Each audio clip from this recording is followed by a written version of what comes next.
said you can't teach an old dog new tricks? Hi, I'm Gail Rubenstein, the founder and CEO of a company called Retail Resilient, social selling for the car industry. And we help auto dealers, auto agencies, and vendors in the auto industry sell more cars, service more cars, and make more money using our social selling strategy. That includes TikTok, Instagram, Facebook, LinkedIn, and anything else you can think of. So if you're looking to invest thousands and make millions, we're definitely the social selling company for you. Like I said, who said you can't teach an old dog new tricks? If you run a service drive, you know these days first impressions matter. But when your advisors are tied up with inbound phone calls, they tend to neglect their other, more important duties.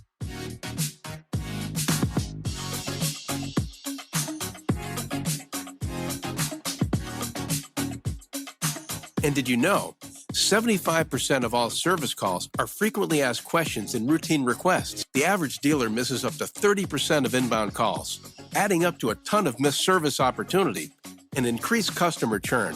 68% of callers actually go elsewhere if they can't get through, which means you could be losing $60,000 to $70,000 every month in service revenue simply from missing calls. Introducing Brooke. Hi there. Your best service scheduling assistant.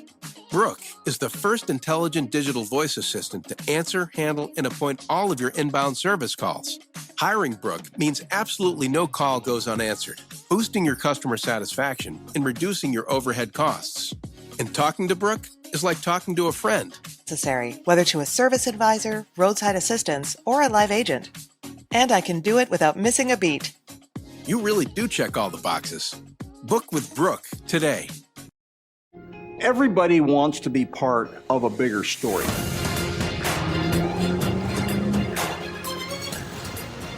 We're a small company, but we're going to change the whole industry.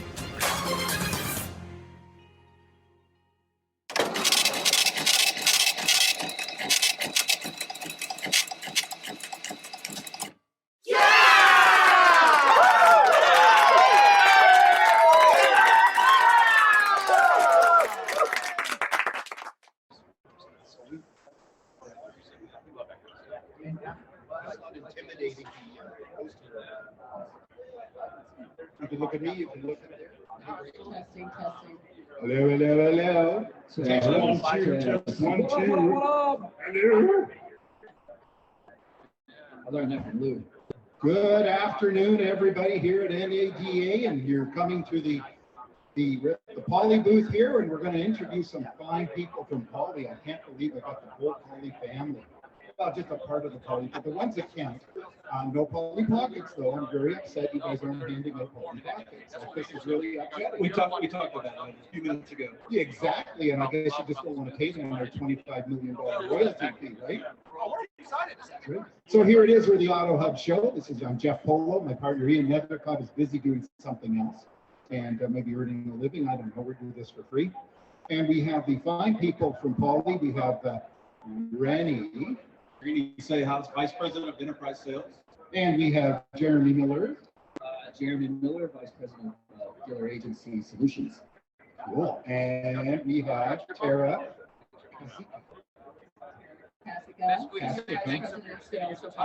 Cool. And I'm Jeff Polo, President, Vice President, and all President of the AutoHub Show. And I wanted to thank you very much, all of you, for having us here and hosting on myself and our colleagues doing podcasts. It's quite enjoyable. I apologize because those two are just way too high energy for me. But I'm finding, Randy, you and I have talked about the location of the booth here. And it's very interesting that we're in the smaller building with less booths, but you're busier than some of these people way over there. Why do you think that is? I think we've become a destination at this show. We have dealers that are actually walking over to the west. They're getting there. They're parched from the long walk. We're giving them a drink. We're having excellent conversations with them. But they're coming over here because of the excitement of Poly and what we brought to the show. And it's a sight to behold. By the way, I did hear that NADA has a secret partnership with one of those fitness apps, and everybody is downloaded secretly in their NADA. They just got up a step tracker, and they're going to give an award of one at the Ferrari in the other building. Well, if there's a step tracker award, it's going to go to these dealers that are taking the time to come over here and see us. And what they're finding is the Poly brand has a value in itself. And what we're being able to deliver to our dealers is, and I talk about all the time, it's an experience for the customer. And it's an exceptional buying experience is what we're providing. Yeah. And it's different than any other, vendor booth in the show, because we're a partner of theirs. We're a partner of the dealer. Yeah. And I think that's what sets us apart. Well, you said to me earlier too, you're not getting money from your dealer. We're not getting anything from the dealer. We're providing a service to their customers. And again, that exceptional buying experience is what I'm talking about, is because what we do is something different than any other vendor here. Sure. And we're giving money to the dealer. Right. Well, that's even better, right? That's the huge added benefit of doing business with Poly is we're going to pay you to bring your customers to us. Let's make it clear, you're not paying them as much as the F&I insurance providers, right? No 45%, right? We could talk about that on the side. Okay, there we go. However, the savings that they get for purchasing from Poly, they take into the F&I office and increase the back end gross and buy more product. Well, that's a beautiful thing. It really is. It's all about, the customer getting good experience and getting the most money for what they can afford. Even though that's a bit of a byword in the automotive industry, because we talk about customers, but the big thing that we always talk about is how much money did we make versus how many people did we actually achieve their dreams. Well, Jeff Bunge was up here earlier, and he talks about insurance as an experience. But the byproduct of that is the dealer has a huge benefit for them, as far as bringing that savings for the customer into the finance office, and doing something with that savings, and that's selling more product, raising their PVR. And again, the ultimate winner is the consumer, is the customer, because they're getting exposed to something they're not expecting. They're not expecting a dealer to offer them something that's going to save them money. Yeah. They want to know what the catch is. What's the catch? What's up here? Exactly. Well, it's like everywhere that you talk, documentation fees is a sore spot. In many jurisdictions, they're illegal, but they always get around them. But dealers, depending who the person is, they justify it by giving them a value-added proposition. So in this case, it's real value added. The other benefit too, Jordan, tell me if I'm wrong, is it allows the dealer to keep a customer in-house. Is that correct? Versus them going out, speaking to an insurance agent and then saying, well, why are you getting that from there? Because I know a guy that'll go from here from there and do for less. Yeah, and even some of our competitors have banks, right? So sometimes consumers buy a car, they call their local agent and they're getting a rate from the bank that it skews the whole F&I part. So, why not just when you have the Poly agent inside, I think it just brings that value because you're keeping the consumer in house, you're keeping him off the phone. He's not really, we're keeping them busy. I've had dealers say, I never really thought about getting into the insurance business, and in essence, they already are, right? There's an insurance transaction that takes place, whether it's if the salesman calls the local agent, and why not have Poly take care of that, save your consumer money, make them happy, and it could be eventually it could be a reverse TO even back to the showroom. Because if the consumer calls Poly for some service, and if we have something working on with an in-store model, and that consumer can come back and say, hey, I really have questions about, I'd like to add a homeowner's policy, but I'd really like to talk to someone about this new Tundra.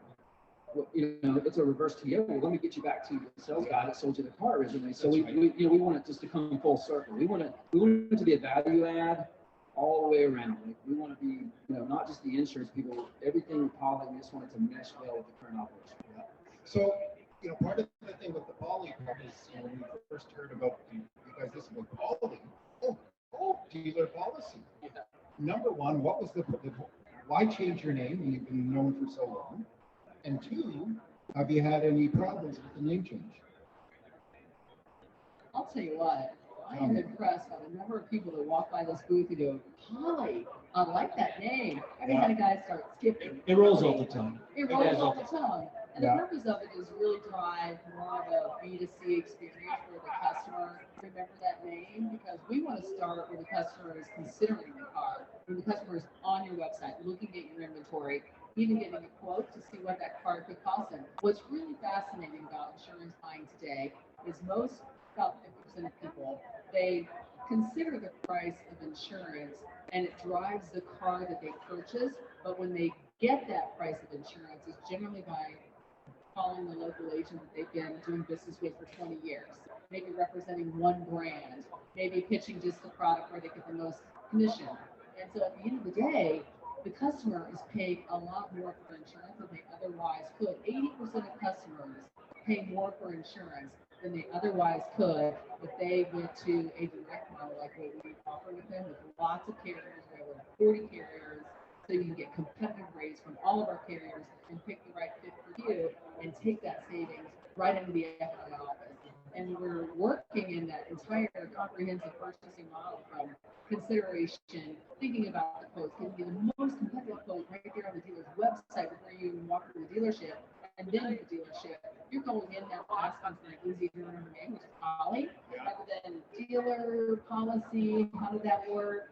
And that's what it goes. Actually, what I could also see, and one thing that comes in the back of my mind, is that for a customer, Holly, first of all, it's a great name, but secondly, if the first word's dealer, dum dum dum. Here comes what's going on? Right, exactly. So it's the Poly name obviously allows us to also be a much broader company. Yeah. You know, we're not just dealer centric, we're customer centric. Yeah. And one of the things that dealers always talk about is customers. How do we retain customers and make customers for life? And I talk to dealers all the time, and you know, if we sell the car, we service the car, we finance the car, and now we insure the car. Where's that customer going to come when they need another vehicle? Where are they going to go? They're going back to that dealer that's taking care of them. And you know, these days, as we all know, if they visit a dealership, they only visit 1 point something dealerships if they do it live. And I'm sure that I'm not a student of the online statistics, but they're probably not doing a heck of a lot more. And one of my favorite discussions is the lack of people who respond to leads. The first person that responds to leads generally gets the business unless they're a total yo-yo. That's correct. But we don't have yo-yos in the car business, do we? Yeah. So other than maintaining business and keeping that customer, what else is in it for a dealer? I don't want to say dealing with Paul because they kind of do, but what else? What else do you offer? Honestly, you know, it's the insurance verification is a value add, right? So, you know, it's important to know that when a consumer buys a car, that, you know, they're covered, right? So you have a peace of mind as a dealer knowing that when the customer drives off the lot, you know, the insurance is verified. That's one thing we're working through with the in-store model is that value add of verifying that insurance. But not only that, you know, the customer has real-time quotes. There's not a lot, you know, like the downtime. You know, the time from the customer says yes to the time they go into F&I. Holly is there to fill that gap. And I can make it as, you know, I could quote your auto insurance in 5 minutes, or if you're 30 minutes, I can make that a 30-minute conversation, right? You tell me, Mr. F&I manager, how much time I have with the consumer, and we can make this insurance conversation go as long as we need it to go. And I think that's one of the value adds is while the sales guy's getting the car filled up, while it's going to detail, while all these other things are happening behind the scenes, maybe he's got another customer on a test drive. Holly's over here managing this customer for them between F&I. And that's outstanding. Actually, I'm sure it'll also help the subprime department because somebody's already got their insurance lined up and it's like, oh. You know, the consumer we're not even talking about is the one that didn't even buy the car, right? There's a lot of orders going on right now with inventory shortages and all that. I mean, we can make sure they come back. If, you know, we hope that customer didn't buy a car today, maybe place a car on order, we write their current auto. They come back when the car comes in, they do the trade transaction, we have the policy, or we just add the vehicle to the policy. And what we're seeing a lot of too are people that have leases. And you know, that whole lease process was set up so that you'd be out of your car at either, you know, 75% or 95% of your lease. And all of a sudden your insurance is up and the salespeople or the dealer is saying, hey, great news, you're going to get your new Tundra June 2023. Right. So keep your car and be happy. Yeah. And then they go, but my insurance is up, and they say, let me introduce you to somebody. Well, another thing too is some of the dealers that I've talked to today, they said because of the shortage of inventory, a lot more customers coming from other states into their state to come buy a car that they have on the lot. So if I'm going to sell a car on a Saturday and I'm in Florida, and a customer comes from Georgia, and they don't have insurance, what does the dealer do on Saturday to get that customer coverage? They have to wait till Monday. They might have to, pay for a customer to spend the night in a hotel, a couple nights until we can get a hold of an agent in Georgia to sell them insurance. Well, now they don't have to. Or they drive back to Georgia, or they're still sitting in Georgia, and they make their deal, and then they get a call back from somebody who says, "Oh, I can beat that," or "I can get you the blue one." Yeah. Or the salesman tells the desk that they have insurance and they put them in the car anyways. That doesn't happen. Right? No, that doesn't happen. How many times are, and the business is the same everywhere, but it's different. And I don't know how many times I've seen dealers roll somebody on the spot. And then the bank comes back and says, wait a minute, your bureau's not right. They're not financed. And, but so you mentioned something else. What is the challenge for you? Because you say a deal with all lower 48 states.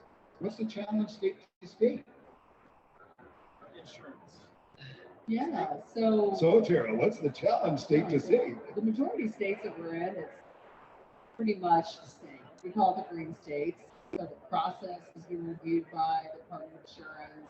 The documentation is there that we provide to our dealers for consideration. We stay on top of the regulatory landscape to make sure that we're being mindful of any changes in the laws.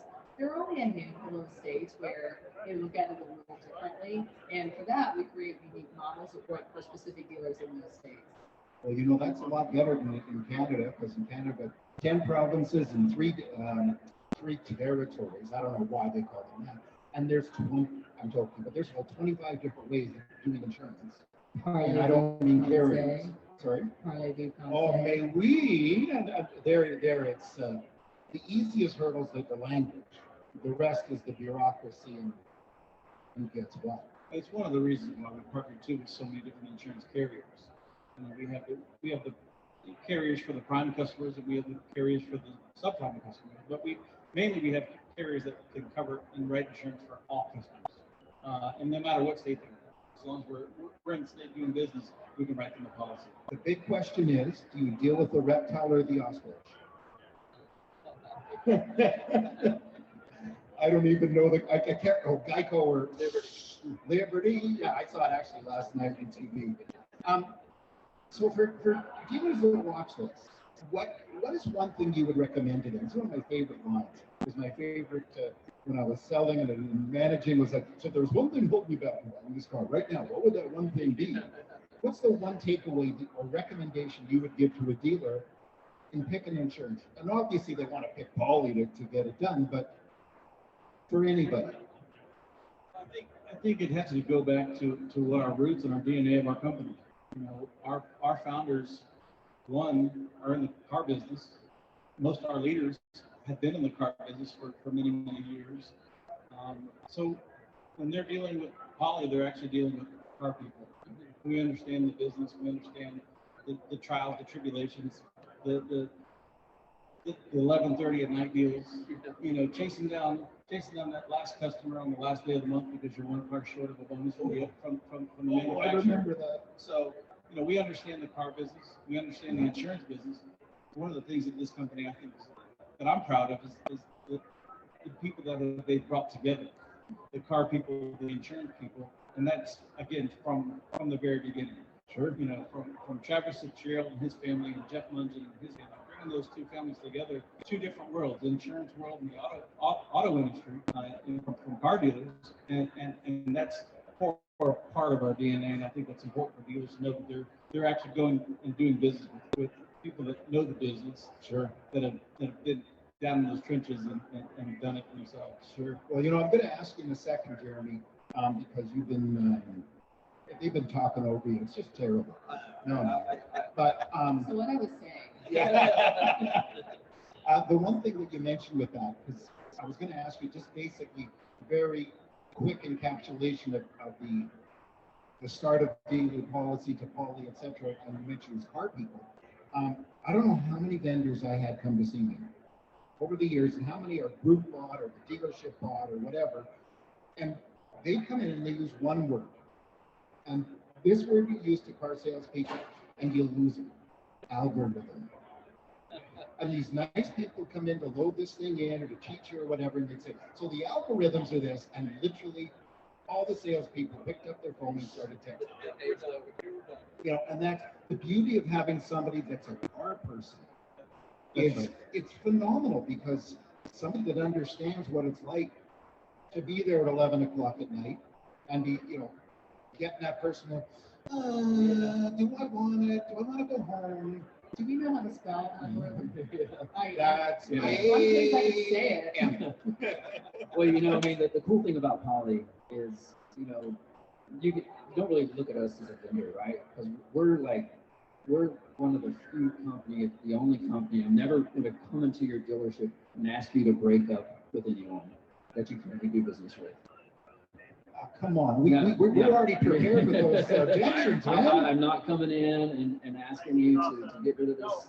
We're actually coming in and saying, we want to work with whatever your current operation is. We can make that work. Here's the one I've heard throughout the years as a dealer myself. All you have to do is sell a few extra cars and you could pay for this. Yeah. I'll tell you this, as being many years as an employee till I worked up to running a place, blah, blah, blah. That was pay plans too. Oh man, listen, I know we're going to cut your percentage, but listen, if you had only 132 more cars this year, you're going to make 10 grand more than you would have last year. This is so true. We're sometimes our own worst enemy. But sorry, continue on. No, so I was just going to continue to say that we're going to talk I was just going to just say, you know, I've been in dealerships, we all have, where we see, you know, coffee shops, nail salons, play lanes. We're trying to do everything to attract the consumer, right? We're actually saving the consumer a trip to a separate location or a separate, you know, time of day that they have to go take care of this. It just really just flows well with the car buying process. It's part of the car buying process. So it just really just makes sense for Poly to be there, because and we make it seamless. Like, we're not asking the dealer to do any additional work, and we're paying you for it. Well, you know, you've got jurisdictions that have multiple insurers, like 100 insurers, whatever, and everybody's got an agent.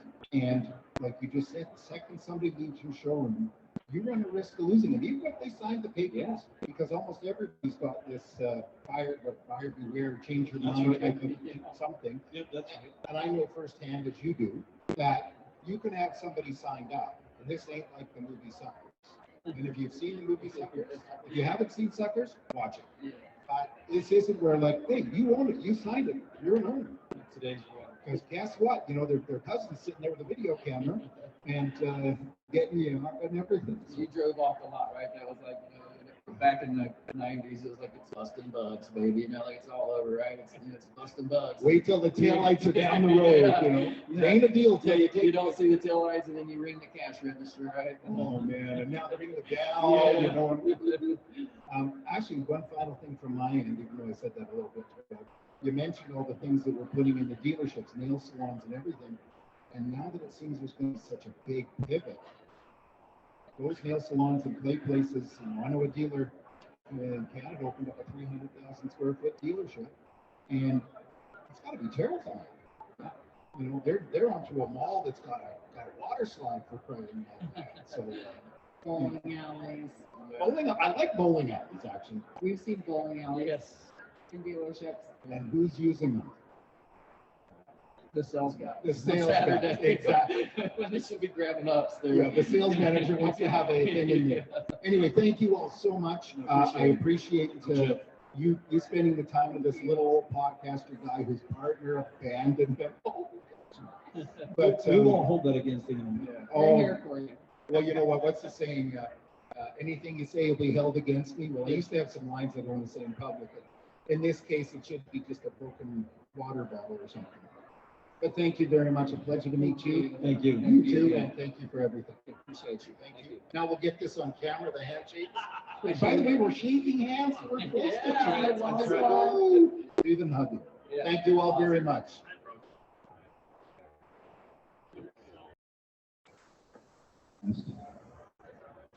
Cool. I'm not the perfect coffee spice. Have that much caffeine. Where are they? They just left. They were just here reading. Somebody else snagged Ben's stock. Ben's stock's probably over at A-Z Sink, wherever they are. They're in this building. All right. Good morning, everybody, and welcome to the Poly Booth, the AutoHub show here at the Poly Booth. And it's very funny. We're NADA 2022, or as I like to call it, the Giant Car Dealer Hug Fest. Yes. You know, I have not seen more people hugging like this in my life. And there's a TV commercial I've seen where people are actually, there's a song in the background, we're free, and they're hugging and they're walking up to strangers. So it's a very nice thing to see. Absolutely. It's a lot of fun. And it's actually nice to see what people look like without masks. Yes. Or over 4 inches tall on a Zoom call like we've always been on. I am here with Glenn Pash. And he is from PCG Digital. Quite the company, quite the personality. A man of many talents and many things. And Glenn, please say hi and tell us a bit about yourself. Sure. Hi. Thank you for having me. I'm Glenn Pash, CEO of PCG Digital. We are a full-service advertising digital marketing firm, and we also do a lot of consulting for automotive, for the vendor side as well as the manufacturer side and large dealer groups as well. Terrific. And you know, I just mentioned to you a couple of minutes ago that there's so many different variations of a theme here. Luckily, there's only one Poly and one multiple insurance connector out there, so that's kind of good. But what makes your business special? What makes it different?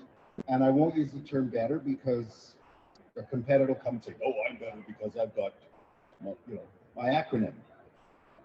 I think in terms of any marketing that you're doing, digital marketing, it's not commoditized, but in some people's minds, what is the difference between SEO from one to the other, or paid search or social media advertising? It really comes down to the partnership. I really think that's what dealers are looking for, someone who has their back. They don't have to worry about it. They come back to them and they're very transparent in their reporting. And here's what worked, here's what didn't work. And then for us, our company, because of our consultative practices, we also can discuss different products with our dealer partners that we don't sell, we don't have skin in the game, but they can come to us and say, we're thinking of changing CRMs, who do you recommend? We're thinking of changing website platforms, who do you recommend?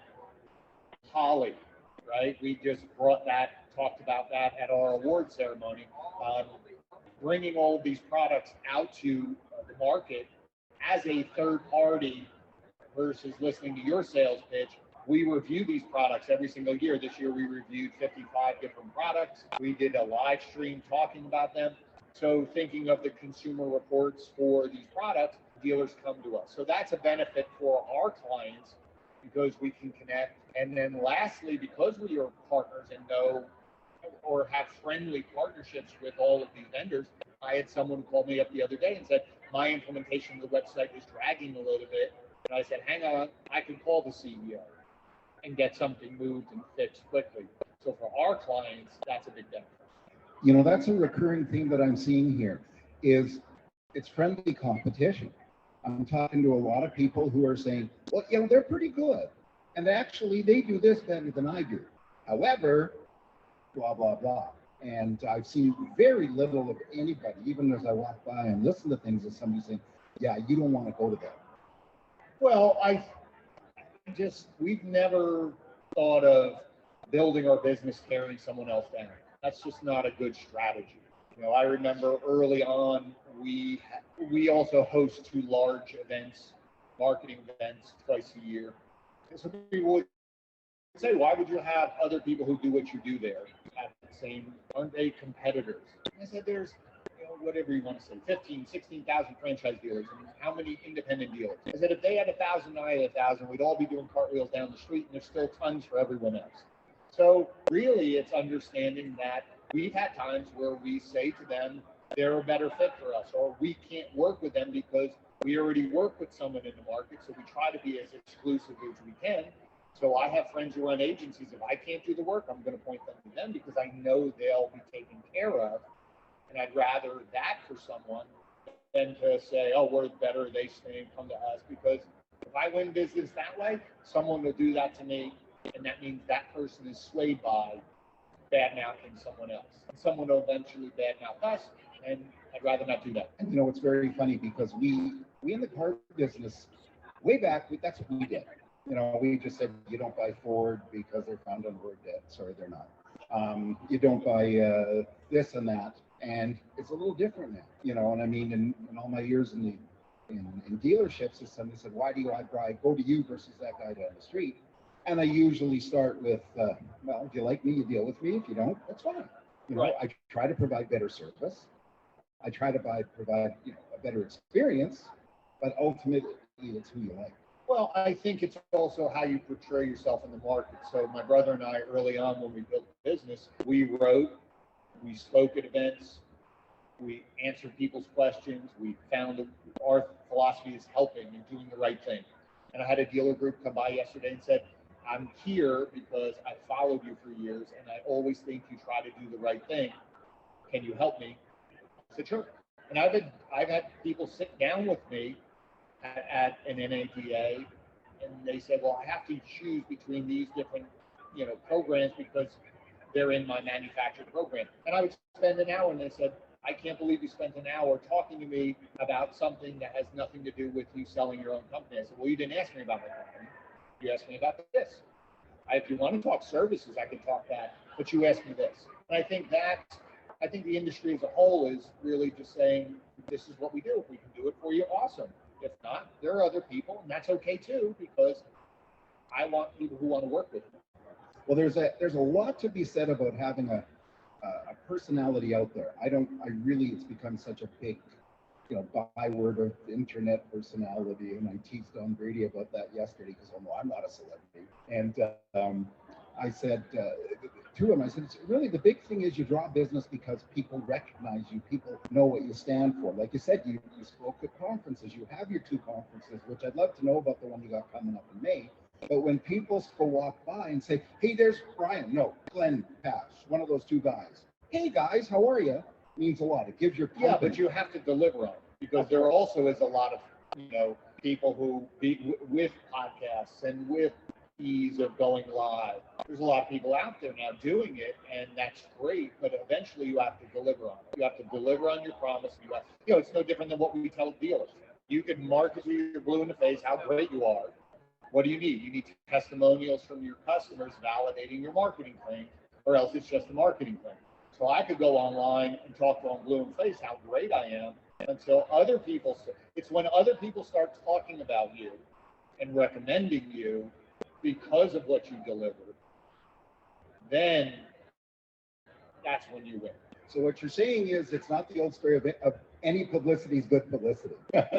Well, it can be, but eventually, you know, people talk. As big as you think this industry is, it's not that big.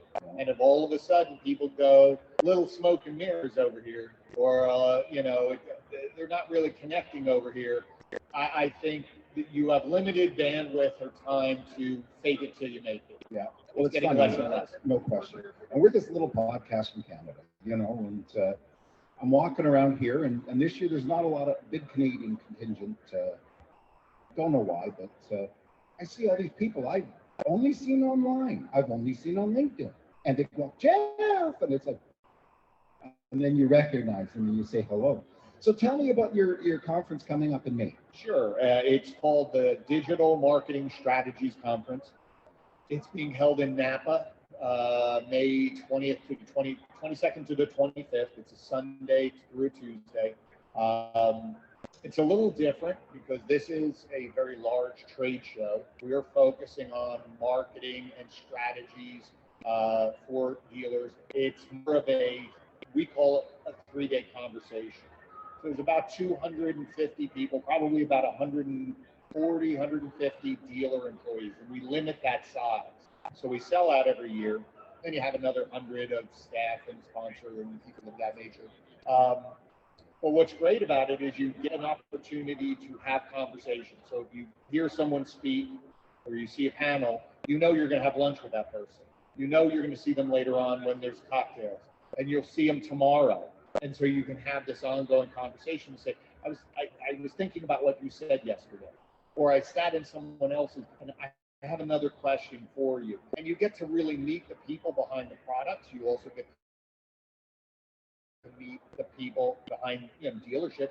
So dealer to dealer, you find other people who are in your same position. It's different if you're going to a 20 group, let's say. There's a single point store, but you have a 10 store group. Your issues might be different. Here, you're meeting other people who have 10 store groups, 20 store groups. You're meeting the people who are the decision makers, both on the vendor side and the dealer side. So a lot of great conversations, and people really like it. And we always are trying to push the envelope and talk about way more progressive things, or that next thing that's coming down the pipe, versus just, how do we do X, Y, and Z, which is okay, but we want to talk about what's happening now. What are things that are confronting dealers that maybe no one's talking about yet? Well, things are certainly evolving really quickly. I mean, I'm sure you guys, PC Digital's been around since 2015, right? Yeah, about that. Yeah. And so what prompted you guys to open up that, or to create it? Well, my brother started it. He was in marketing, but more direct mail and things like that. And he saw the move towards online. And so we started strictly as an SEO company. That's all we did. And it was him. And I joined him probably 3 or 4 years later, because he was helping me launch a company. So he was saying, you got to have a website, you got to blog, you got to speak. And I actually spoke at Digital Dealer before I joined him on customer service, and why customer service is important, because that's what I taught. And I laugh. I go back and look at that presentation. I'm like, oh, we're still talking about that. And so we just started in that. We saw a need, and we just built our business through speaking, writing, and we evolved our product suite to include, paid advertising, that whole suite, social media advertising, email marketing, direct mail, all of that to help from a full service. Plus connect what you're doing offline to what you're doing online to what you're doing in the store. This whole cycle of what we call connected marketing. Well, it's very funny because the big topic, of course, is pandemics over, maybe, but that was a great opportunity for digital operations. Obviously, everybody they went rushing to many of them, and there are people that have done very well, which maybe not. It's like there's salespeople that shouldn't be selling cars because you can't get a car. They're doing very well, but what we're finding is that one term you just mentioned that's been around forever is customer service, and it's a bit of a cliche, but they discovered that when you're haven't got somebody sitting in front of you, and you can't be really super personable, like I always did very well, just being a kind of wacky guy, all of a sudden you really have to do it right. Well, I think you can now, because with video, you can have that communication. But I think it's what the pandemic, depending where you were in the States. Some states were more open than others. I was in the Northeast in New Jersey, where everything locked down. So if you wanted to sell, you had to figure out a way to do it over the phone, through email, through using, a lot of people, latched on a digital retailing tool without really thinking it through. But they had to. The key is now, what did we learn? What changed in your process that sped the process up, eliminated time, dragging on and on and on. And so now that we're back face to face, what can I still apply to save customers time? Because even if you've changed a couple things and you're back face to face, those people who bought over those 18 months online in that very fast pace, okay, let's do it over the phone. Come in, that signature, here's your car, leave. They're going to want that plus when that lease is up in 3 years, or when they're coming back 4 or 5 years from now. They're going to say, that's what I want, faster. So it's not so much about online, it's about giving them the ability to do whatever they want to online, and then really figuring out your process. Can I pick up where they left off when they get here? It's all about time. It's removing steps. And it's not that you have an hour somewhere that says, oh, it's an hour that I have this. This is where it was. It's 5 minutes here, 10 minutes here. Can I switch? And so you have products like A to Z Sync that's in this hall for Fuse Tech from the Walzer Group that did this, where you're starting to move to a single point of contact. Why can't a salesperson do everything plus finance? Because it's just a better experience. And so everyone's starting to rethink, how can we speed up the process for the customer to make it easier for them, and it's a better experience. Well, and these new digital retailing operations, we don't want to use the swear words to start with C, they're doing that, and they're not really dealing with specifically a person. They're going online, picking a car, they're getting their financing, and it's a pretty quick process. And it sounds like the dealers have to. You're right. They have to rethink that, because while F&I is a great profit center, they have to rethink how they're going to make money from there. Well, but they do, and the thing is that everybody, we have a tendency to think, oh God, that those companies are killing it. But if you look at the volume, even if you look at franchise and all of the digital retailing, when we've studied it, less than 10% of the people are going all the way through. So there's not a large group. Let's stop kidding ourselves. I don't think there's a large group of people that want to buy fully end to end. They don't. I agree. They don't. They want to drive it still. What they do want is to save time. So if I can configure my payments to say, can I afford this, without having to give you my name, like stop, just stop it. If I can get a value for my car without you and let me give you my name when I want to, or remove all of the forms. We've been preaching for a few years this idea of conversational commerce, right? So if you think about it, if I put my name on a form and send it to you, I go back to my life. Now, what do you have to do? You have to chase me. Yeah. Why, if I say check availability, why do I have to fill out a form? Why can't I just talk to somebody in your store through chat? If I want to get a trade value, why can't I talk to your used car manager? If I have a question about this car, why can't I talk to you? Like now, think about that. If you really look at your analytics, and we study this all the time, even if your trade-in tool, I don't care what trade-in tool, trade pending's right over there. Great tool. But if you track how many people click that button and how many people submit, there's a gap. Whatever that gap is, theirs is better than others. But let's say a dealer is looking at a trade-in tool and saying, I got 50, 100, 200 trade-in leads, and they're happy as hell. How many people started it and didn't finish? So now if you say, okay, even if it's 1,000, even if it's 500, you're saying I'm getting half of them. Wouldn't you want to talk to the other half? Yeah. Why wouldn't I have 500 conversations?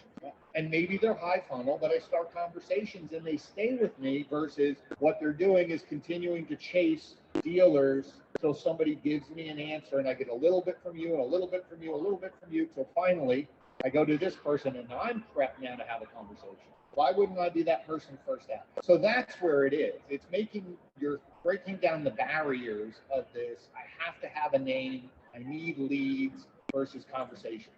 If we start saying to ourselves, how many conversations do we have with our customers, not just on the phone, on our website?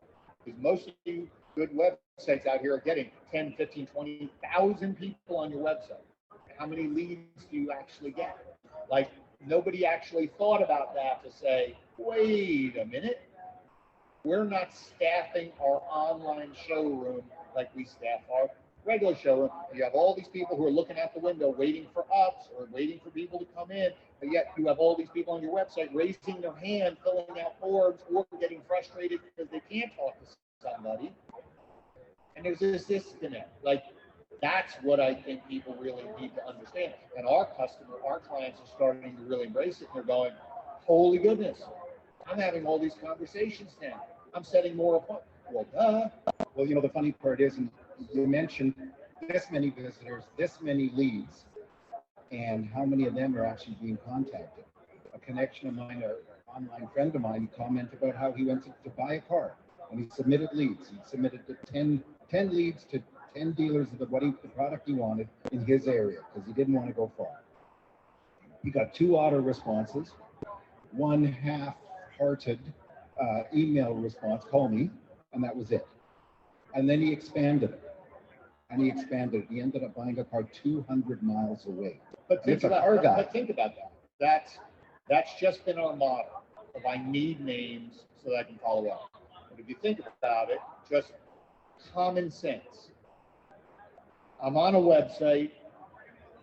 I'm engaged. have a question, got to fill out a form. Maybe I don't want to call yet because I just have a quick question. The fact that I have to now go find the number, find my phone, click, go through the tree to find somebody versus I'm on this page right now. Why can't I talk to somebody? And if I click this button and a chat pops up, why can't they know that I'm on this page? And they say, oh, I see you're looking at that, blah, blah, blah, blah, blah, blah, blah. Like we have the technology. It's just we're not thinking that way. So to your point is that why can't I? Okay, I submitted my lead to you. I went back to my life. I'm now working. I'm having dinner. Now you're calling me. It's convenient for you, not convenient to me. And so that's why, if you're lucky, you're contacting half of them.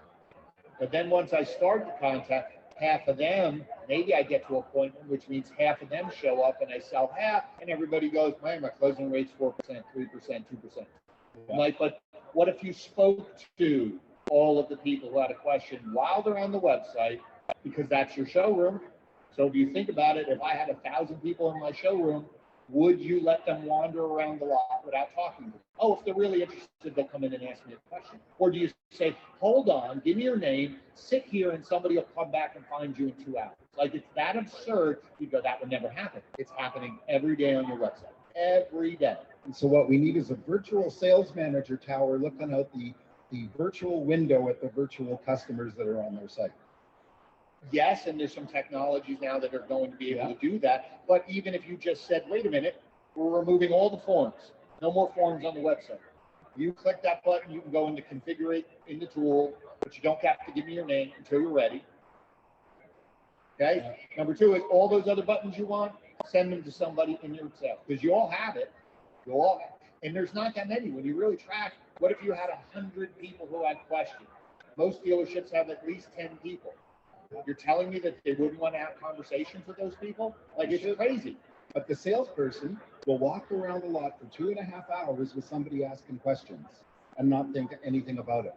And do you know what the number one response that I've heard and I've seen and I hear about is when a dealer responds to that, whether it's quickly or a long time, because the customer's sending in questions about 10 cars. Who's this? I'm responding on the Corolla. Which Corolla? The gray one. Which gray one? I forget that one. Because it's been that long, even if it's 10 minutes. In my opinion, tell me if I'm wrong. Even if it's 10 minutes, you may have already lost the chance to engage him. Well, if it was 10 minutes, you probably wouldn't. Somebody's probably still there.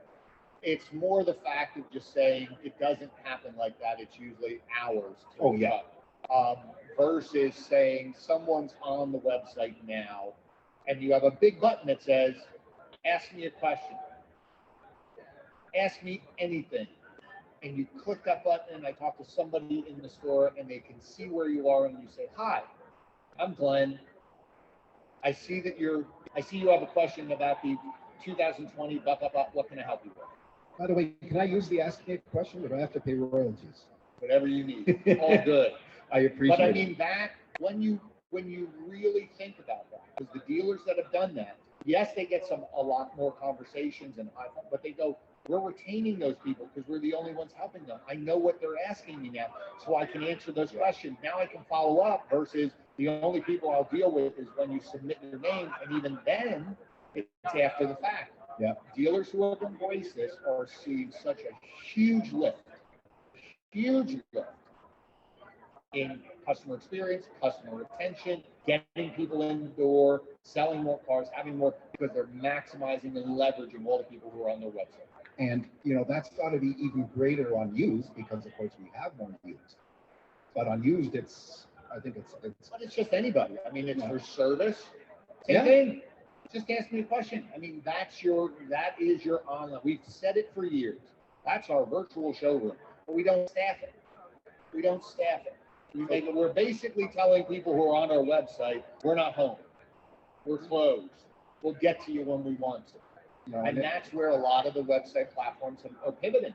And dealers are pivoting because they're going, wait a minute, they're right.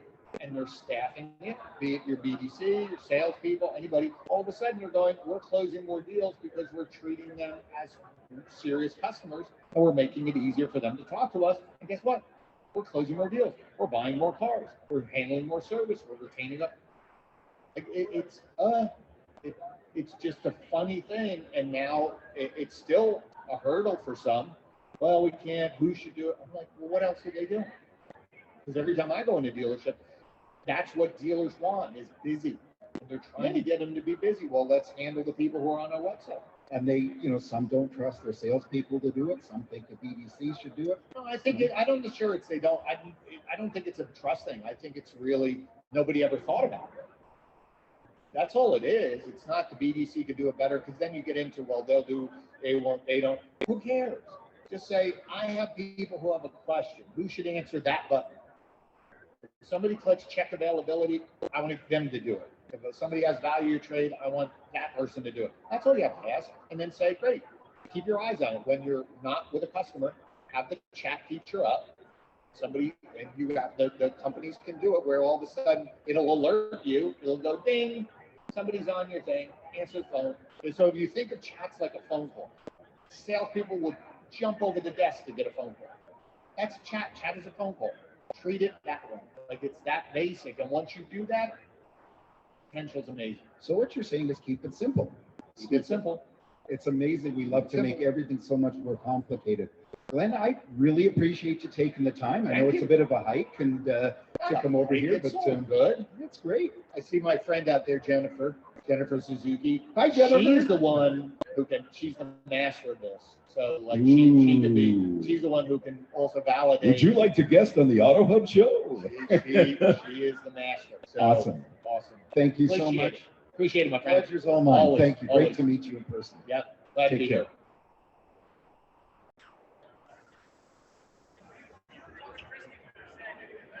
So this is the AutoHub show live from NAGA 2022, or as I keep saying, the International Automotive Hub Fest, which everybody's liking to see each other for the first time in a long time. Well, yeah, you're just not my type of hub.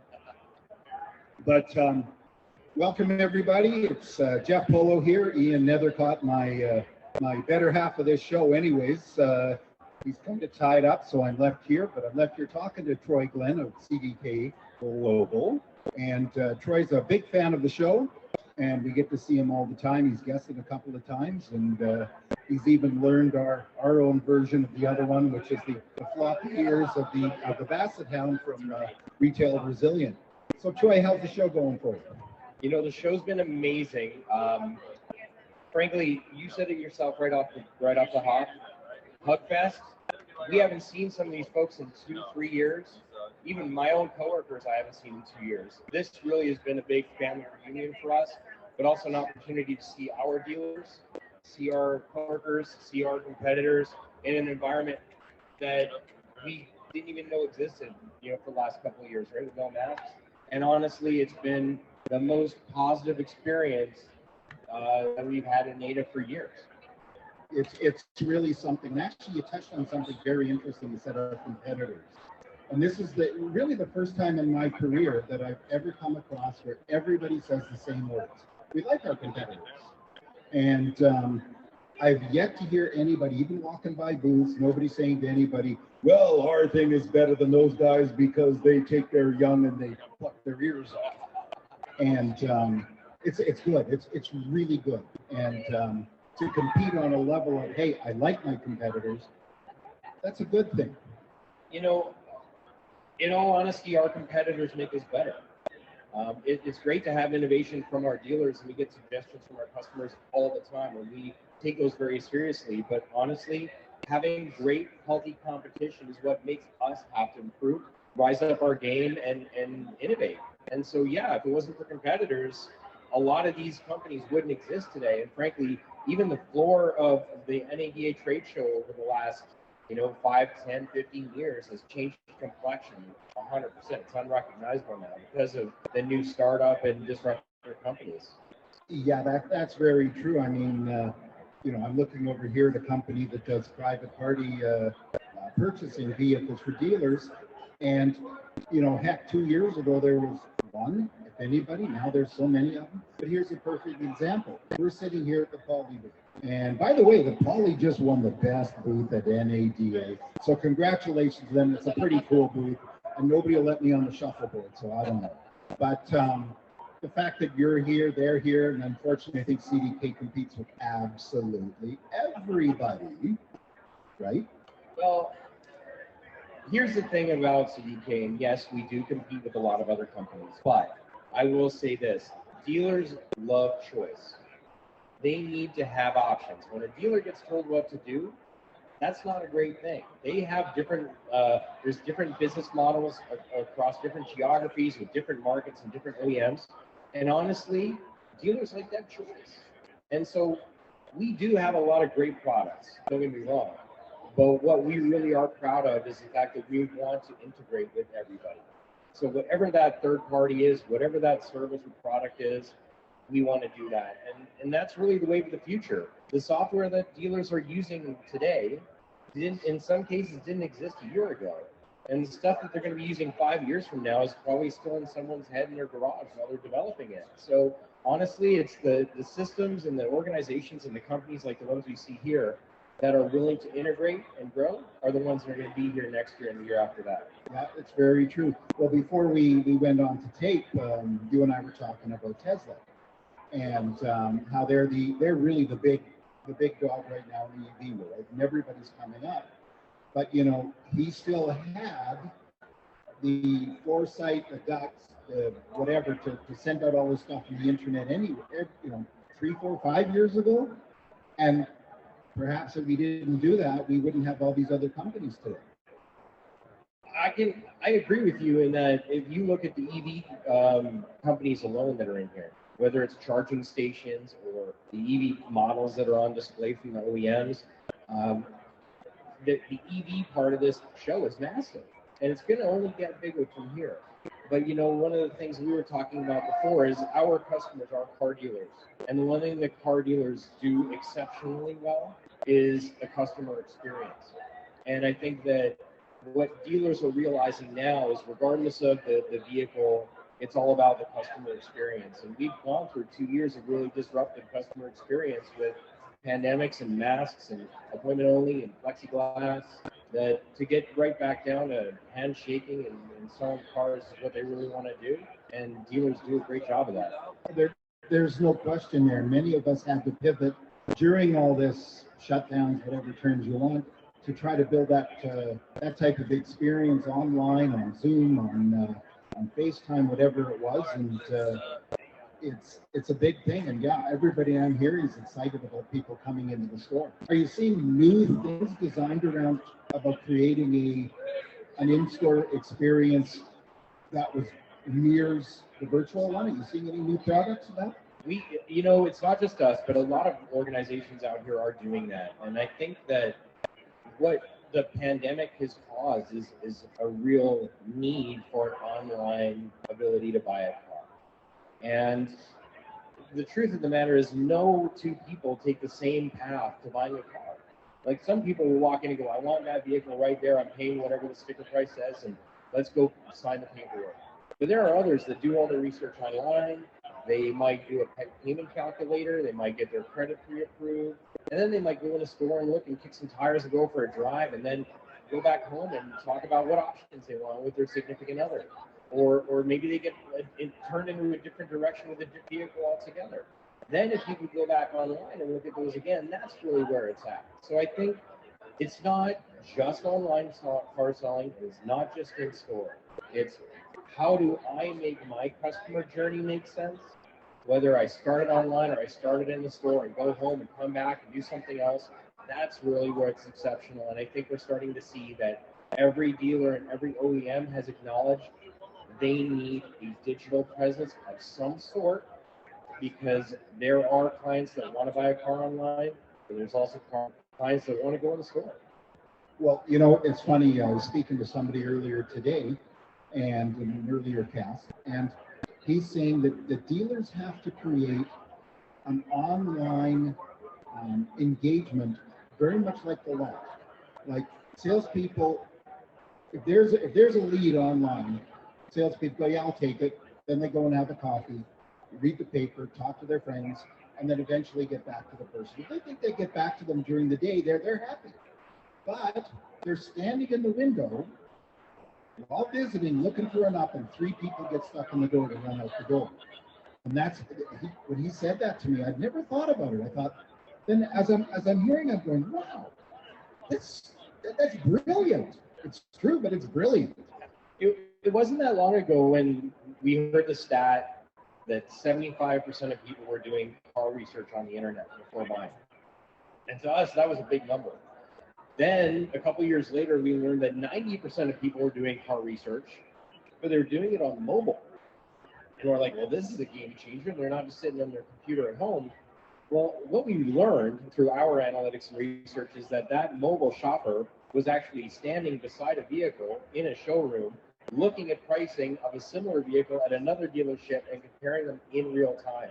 So it's not even the salesperson getting back to them. It's really just being that adaptive and nimble and transparent and fast. Like, it's customers on the move, and they have the research done for most part. Well, this isn't the world today. And you know something, we're echoing everything that's being said out here. What percentage of everything out here is digital? You know what? Just guess. No, I would say easily 75%. Yeah. Is the software. And 5 years ago.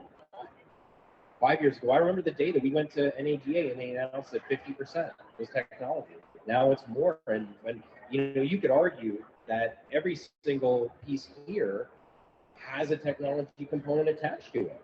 Even the fellas that are selling uniforms down the way have ways to manage your account online and track things that way. So it's not going away. Digital's here, and the reality with the dealerships is many of them were uncomfortable changing their methodology. They're like, my dad did this, his dad did this, we've done handshake deals for years.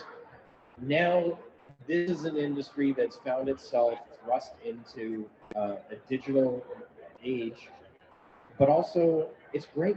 It's efficient. Customers like it. It's transparent. And the last thing is it truly does, and there's lots of evidence to prove this, result in bigger gross profit for the dealers because the customers have the pricing in mind, they have the payment in mind. There's no need to go in and go back and forth in the box anymore. So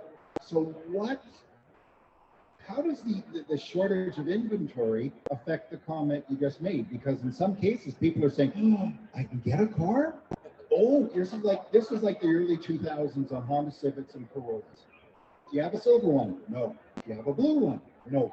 What do you got? I got yellow. I don't like yellow. Well, you can wait 6 months. I'll take yellow. Can I get a discount? No, but by the way, that one's got $3,000 spoiler on it. So it is different. I think what the inventory situation is truly the dealers that have gotten creative, whether it's through software solutions or trying different ways to acquire vehicles, whether it's through private parties like that company over there, or through online auction or in-person auction or other creative ways of getting vehicles.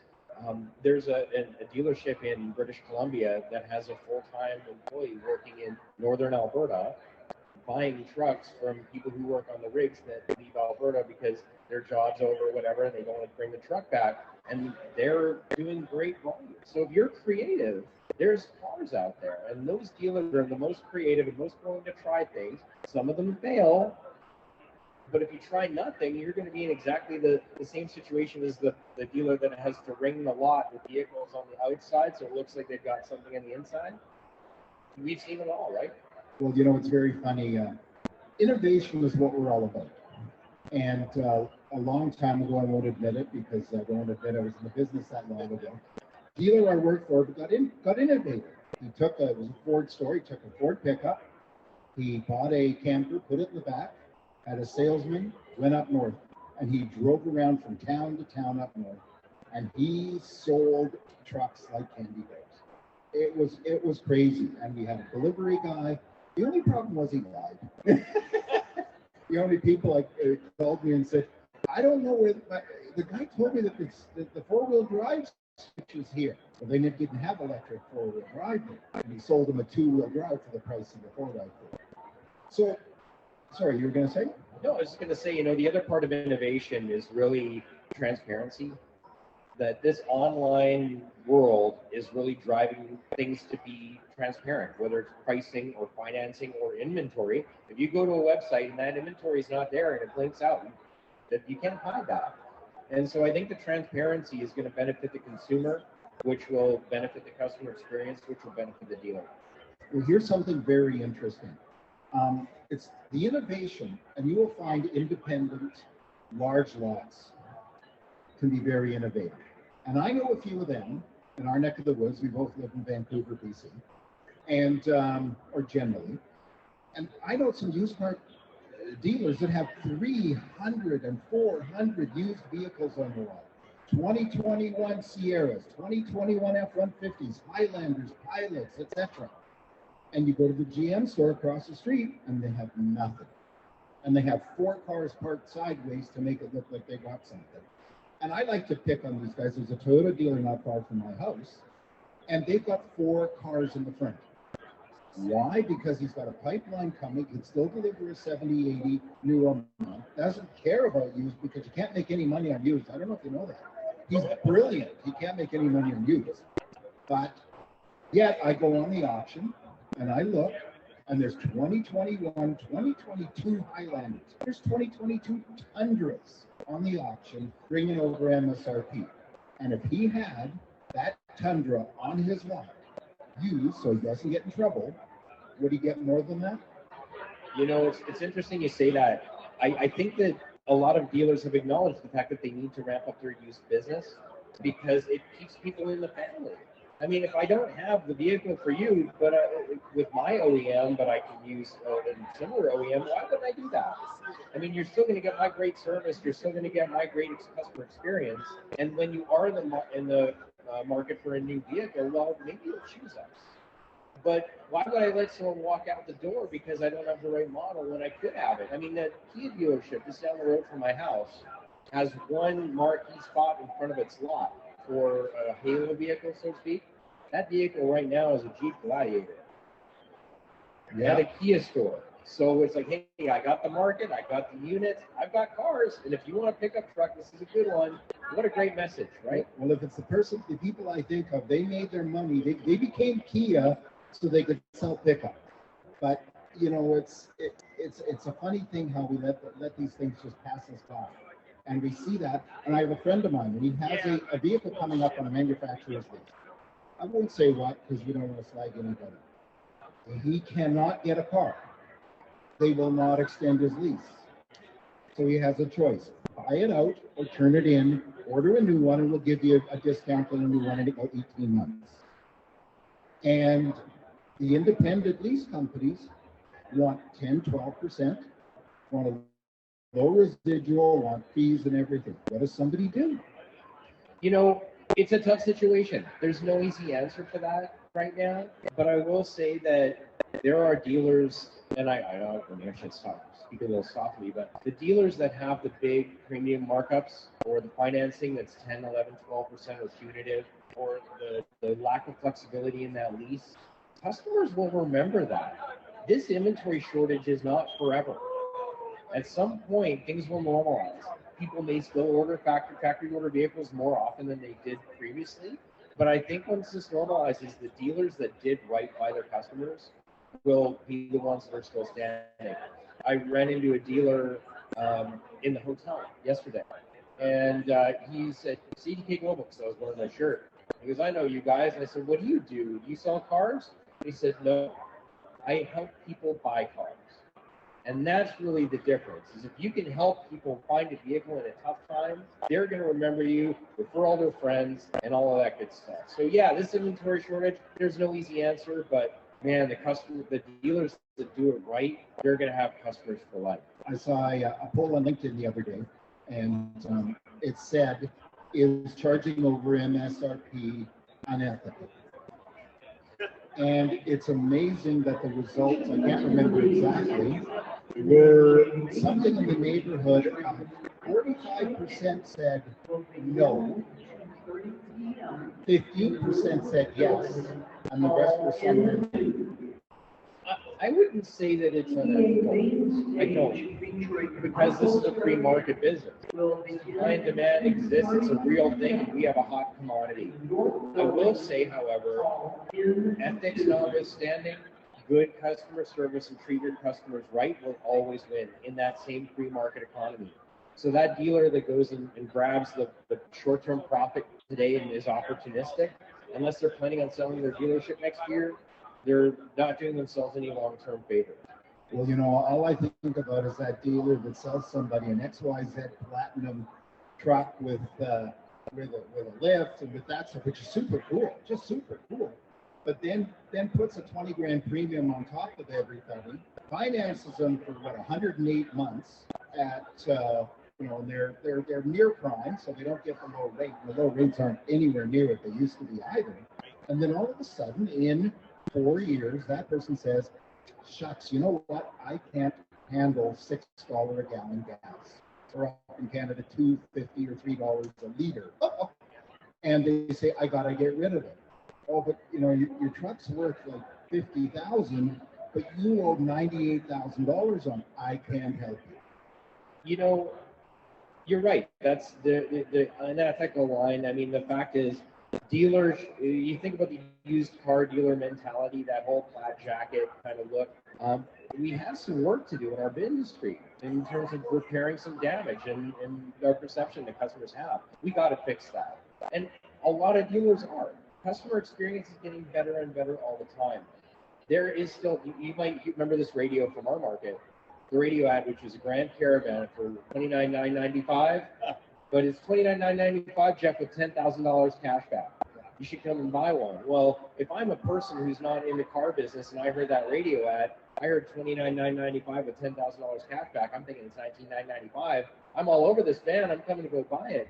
But really what it is it's $29,995 financed over 84 months. We're going to pay off all your bills and finance you an extra $10,000. Now you're at $34,999, you know, $39,999 with an 84-month lease on a Grand Caravan that depreciated 50% on as soon as it walked off the lot.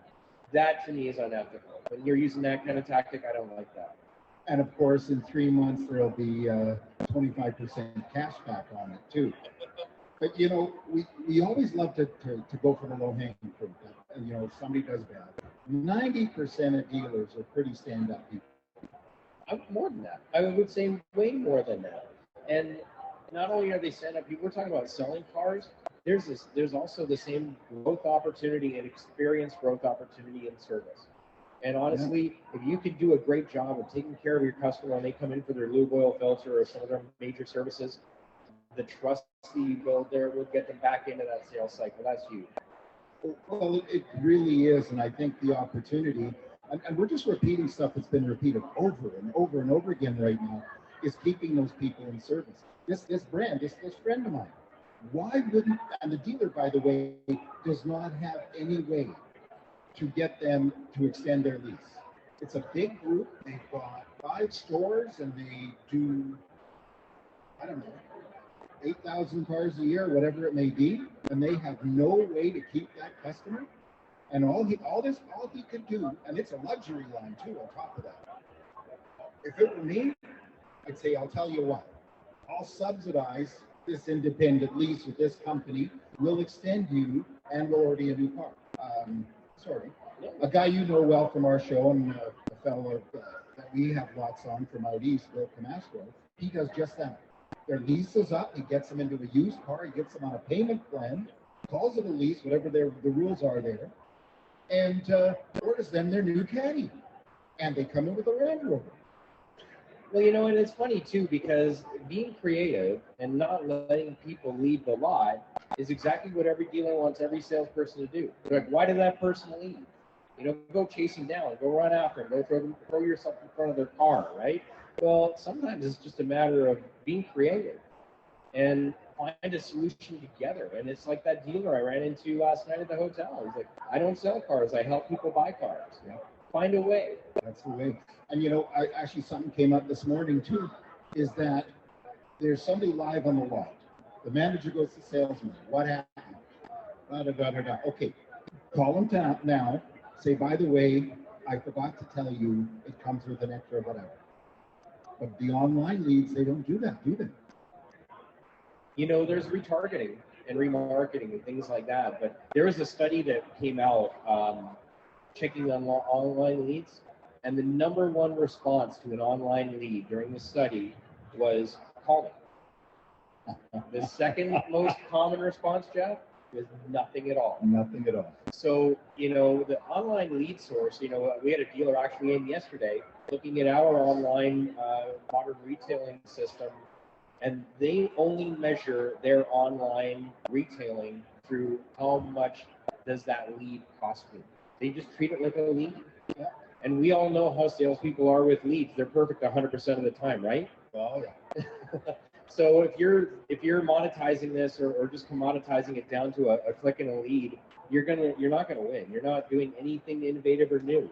It's a new sales channel. We had another dealer that said, you know what, I don't need to sell cars online because my clients don't buy cars online.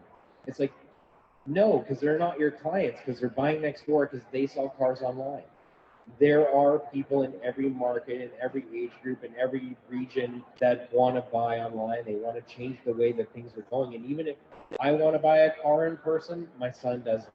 He wants to buy online. So Well, he doesn't know the in person. 100%. And you know what's funny? That dealer, the reason that dealer says that is because the only people he sees buying cars buy them in person, and he's missing them.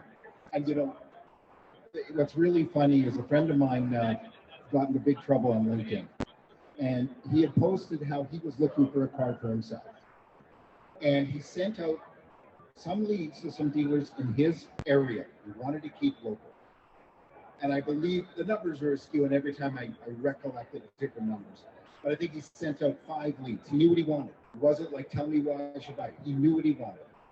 5 leads, 2 autoresponders. We you know, it's like the music on hold. Your business is important to us. But he got 2 autoresponders, 1 call me, and 2 nothings. So he didn't like anything. So he expanded by 10. Guess what his return was? Same percentage. Less. Then he expanded it until he got a response from somebody, and it was immediate, and that person engaged him right away. Hi, my name's Chuck. I'm here for you. It was an email lead, so we didn't get a text, but he got it within about a minute. So you got to give the time to get there. So this person responded immediately, and he was 200 miles away. Guess where he bought his car?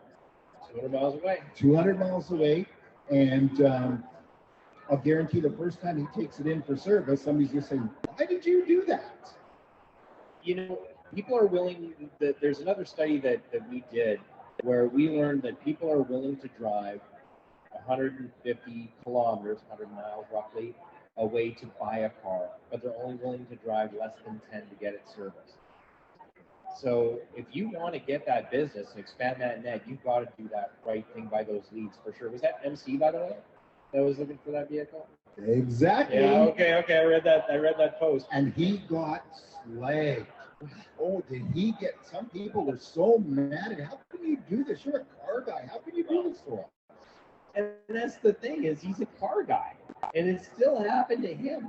I mean, come on. You know, the one thing about experience, and this is, I've said this story 100 times to my sales reps, is a lot of car dealers, especially generational ones, have never had to buy a car. Nope. They've always just gotten keys out of the key cabinet and driven it home. They don't know what it's like to do the research, drive up, park around the corner because you don't want anyone to see what you're trading in. You white knuckle it, and your significant other saying, okay, we're not going to spend any more than this. We're not going to spend any more than this. Don't spend any more than this. We're not going to need extended warranty. You're worried about getting approved for credit, and when you finally do, you go into the box and realize, oh my gosh, the payments are going to be way higher, and then you finally take a delivery of your vehicle like 4 days later. I mean, that experience is awful, and there's a lot of folks that are out of touch. And when a car guy can't get a car, and make no mistake, MC can pick up the phone and call anyone, and they would have the best vehicle experience for him. But for him to do that academic exercise, it still showed we've got a lot of work to do. Well, it does, but you know, it's funny. We do a lot of stuff right. I remember a dealer. He had his son coming up, and he told his son, here's the way it's going to work. First of all, as a kid, he did the car wash thing, blah, blah, blah, blah, blah. But he shipped them off to a buddy of his on the other side of the country, says you're going to work for him. If you make it as a salesman, and he is interested in promoting you as a manager and will teach you, once he says you're good, you can come back here and take it over. If he doesn't, don't worry, you're going to get taken care of, but you ain't touching my dealership. And lo and behold, he was top salesman, he became a sales manager, and he almost had to fight the other guy to leave. And that's the way to do it. And there's, we won't get into that because there's a lot of multi-generational operations here. And you'll see, actually, it's funny when you come here, you'll see, you can tell who the dealer is, the father, I hate to say it. And then you will have the older offspring, and you can tell they're the next in line, and then the others. And unfortunately, in many cases I've seen that the dealers dress normally, the rest are in labels. We're running out of time, but is there anything else you'd like to share to our audience, that a takeaway or an opinion? Or I'll just say this. First of all, thanks so much for having me on. Oh, thank you. This is awesome. And being in this great booth, and we said it off the start, and I will say this. This is our industry. This is our Super Bowl. Yeah. Right? It's a great show. I've had amazing conversations. I'm about 2 hours away from my voice going completely blown out. But to be able to connect with people in person, see you face to face for the first time, not over Zoom, that to me was worth the flight down here. We're thrilled to be here. We love our industry, and we're just over the top. This is back. Yeah, I agree, and it's about time we take back that greatness, and people got to talk good about us, because I got to tell you something. If you were to tell somebody you're a tech entrepreneur outside of the car business, they go, "Oh, way to go!" Oh, you're in the car business? I don't know. Thanks again. Thank you, everybody. Thanks for watching, and thanks to the people at Poly for hosting us. Have a great day. We'll see you soon. Bye-bye.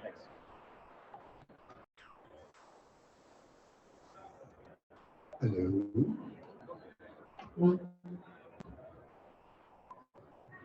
Good afternoon, everybody. It's actually officially afternoon. I've been looking at my watch all morning here going, oh, no, I got to say good morning.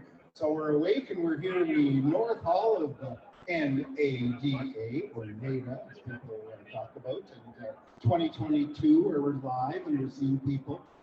We're not doing this, covered our faces with masks, and God willing, we can keep doing that. Welcome to the AutoHub show from the Poly booth here at NADA, and we're here interviewing a very good friend of mine who I just met like 8 minutes ago, but about 2 years ago we met, and I've been telling everybody that, oh, you're not 4 inches tall. Everybody knew I tell it to you. You are taller than you are sitting down. Thank you. Thank you very much. For me, I think that's one of the blessings of the pandemic, that the reach got farther. Yes. We may not have met. We would never have met. We would be, what's a guy from Vancouver, Canada, going to meet an HR person in Sarasota, Florida? And of course, time to introduce her. This is Sandy Zanino, who is a HR automotive guru. That's like a capital G. She is from Sarasota, Florida, as I told you. And Sandy, please introduce yourself like we do in the show and tell everybody about yourself. Well, you were doing a really good job there. Thank you. I'm Sandy Zanino, and my company is called Innovative Auto HR, IAHR. And there's some friends. It's so much fun to see friends here. And I help dealers protect their profits through compliance, training, culture building, and I'm also a diversity, equity, and inclusion consultant as well. Every time I go to say that, I get tongue-tied. Diverse, I can't say it. Well, you can shorten it and just say DEI. DEI. Oh, DEI or DEIB. Yeah, Earnhardt Enterprise comes on their video here earlier, so you can't really say that. But yes, I understand that. I also can't say Sherman Shishima, so that's a problem.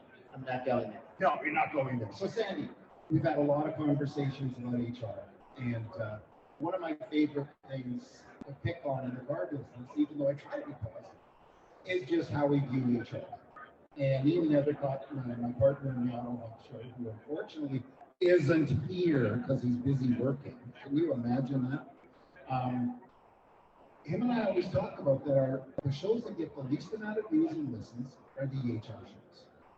And yet it's such a big area. We talk about this all the time. You know, the biggest single expense of a dealer is their people, and they don't pay attention to it. Why do you think that is? Well, you know, in a way, I kind of understand it. You know, HR normally, we're very detailing, and while the devil is in the details, it's boring. It's not, you know, it's hard to sexy HR up, right, when you're talking about compliance. Plus, dealers are weary.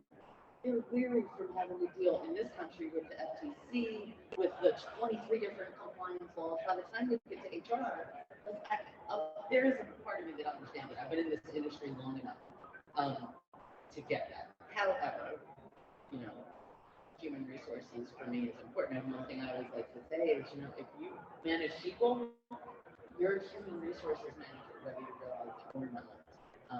And it can make it break. Well, I was with a dealer group that the HR was the CFO, and then they went through the generation change, and they decided to become more corporate. And they brought in a new ops person, and this person had deep experience as a family-owned business. And what ended up happening was they, hello, Jeff Williams, how are you? Sorry, I had to do that. They hired an HR person. This person was cleaning house. And the HR person's job was to handle the house cleaning. And that's got to be the worst thing you could do, wouldn't it?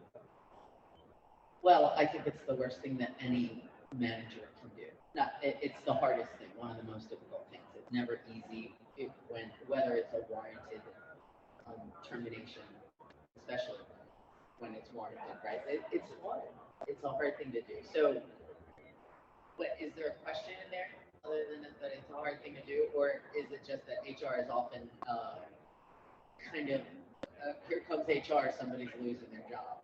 Well, you know, it was the case of when they went to a formal HR was when they decided they were getting rid of people, and they did it in a way that how would I put it? They upset them so much that people were quitting. And is it fair? First of all, that really isn't HR, is it? No, and I would have to know, like, one of the things about being an HR professional is that I have learned to ask questions: who, when, where, why, what, and really get what's happening. So I couldn't answer what was going on in there. You know, however, human resources for me, you know, HR is I need to build trust with the people that I work for, and also the people that I work with. Well, you know, in my opinion, that term is I don't know. It's human resources. It's this term that, again, like you say, isn't very exciting. But you know, if you came up with an exciting name, it would be more exciting. Well, we've been trying to come up. I mean, HR is kind of in a identity crisis. I think you hear a lot of different names for HR. The people, you know, either the head of people or the culture and people, director of culture and people. We're trying to come up with different names, but in the end, it's human resources, right? So it is what we do. It's what we do. You know. It's actually funny to see all these titles now. I just had Don Brady here, and Don Brady is the Vice President of Dealer Success at Ship Your Car Now. And in the old days, we called that just VP of Sales. You know, and what he does is sales, but it's like way more because he's actually trying to prove success. Switching gears a little bit, I'm asking everybody this: what's the one thing you really want to glean from the show? Well, other than being really excited to see people that one haven't met, right, like you. So people just walk by, so people that I haven't seen in a long time. I am looking forward to seeing some new vendors. Yeah. And you know, really, it's just about networking for me. You know, can't miss the parties too. There are some fun parties at MLB. Well, it's very funny because we mentioned earlier that one of the recommendations to people here is don't sign contracts at parties. Sorry, everybody, but Don't sign contracts contracts with at your parties. drink team, ever, whether it's at a party or not. Well, how many people have you met that they discovered they bought stuff and they have no recollection? I don't know. Lots for sure. So, if you were setting up the show, what would be the biggest booth you would pick here? If you were in charge of the show. If I was in charge of National Auto Dealers Association show, and what booth would I pick for? What would you make the biggest booth? What would you choose to be the biggest? By the way, I'm purposely asking you weird stuff just because I know how. Yeah, this is like a weird question. Totally. Well, I'm not going to be selfish and say, well, we'll make it, you know, some kind of HR booth. Why? Well, because if I'm putting on a show, I need to think about what the whole, you know, what's the end game of the show. Well, wouldn't you want to have a booth here with a play on, or somebody letting staff go, and actors and everything, and you. So you're talking about a stage where we're doing improv, really? Improv, exactly. That could be fun. We've got a player right here. Yeah, he'd be really good. He'd be good at doing. He's a very good Spanish speaker. Even though he's Yeah, he's got some good talents going on with his. well, everybody does. If you're in the car business, you have to have hidden talents. Well, this is true. That's right. He's got some pretty good accents going. Oh, exactly. You wouldn't know that His he's natural Scottish. Scottish accent. Exactly. To Texas. What? Tell me something about you I don't know. What's your business I don't know? We've talked a lot about it. Oh no, I know a lot. Well, but I also, a lot of people don't know that I also recruit. Right? I help dealers, I help all kinds of employers find, attract, and most importantly, help them retain new talent, right? Which is, in the world we're in right now, is a huge thing. The retention is important. Well, you know, retention is another one of those keywords. And we talk about this all the time in this business. It's this thing, we need to retain our staff. We don't like to hire people. I hated going through the interview because I found myself saying the same thing over and over again. And I actually went down the rabbit hole of really weird questions. Now, I don't ask really weird questions, but I'd ask these people things about somebody coming in with their son, and they see this lifted truck, and it's got a 600 horsepower engine in it. They know he's going to, if he buys the thing, he's going to be dead the next day as he flies off the cliff. The parents say, don't sell it to him. What would you do? And then you look at people you're giving me right now. But retention, how do dealers legitimately retain people? Well, you know, this is the part that we do talk about, only I don't really put it out there very much that I do recruit. The part that differentiates it is that I help employers kind of not create, because there is already a value proposition, but more figure out exactly what it is, help communicate that to their hiring managers so that they can articulate that value proposition to your candidates to give them a reason for coming to work for you, right? So it's really kind of like marketing, but it's very, very important. And then it has to be authentic. There's a lot more that goes into it, and the employee value proposition itself than I could answer in a Twitter 30 seconds. But it's super important for your retention, right? It has to be authentic. You know, you got 30 minutes if you want. We can sit here all day. Well, I mean, just think about values, right? Like most dealers have their core values, either on their website or on their, you know. So those values become a part of the proposition, right? And come up with stories, right? So your managers, let's let's say your values are integrity, service, growth. Those are actually core values from a dealer that I worked for many years. Right. So, like, I'll give you an example of one of the things that we did. I implemented a we call onboarding orientation, but it was the first day for every employee, not just for sales, not just for your profit creators, but for every new employee. And part of what I would talk to them about is, number one, I gave them a little card with those values on it. And here's the core values for XYZ. And then I told them some stories about how those things showed up on a daily basis, right? So they know what the company is all about. And it started them off on a great foot, right? And there are other things that are attributable to their very low turnover, like 30% turnover, which is super low in our industry, right? I'm not saying that it was just about me, but it definitely did seem like it was. A lot of people view 30% retention as good number. Right. Yeah. So how do we beat the elephant in the room of our business? How do we get away from this thing that we keep falling into with people? I don't know that it's an elephant in the room, because that's something that, like, that phrase is when it kind of would indicate something that's there that you don't talk about. We talk about these things and have been talking about things since 1998. I started in this industry in 1998, and still the chatter was about turnover. How do we find good talent? How do we keep that talent, right?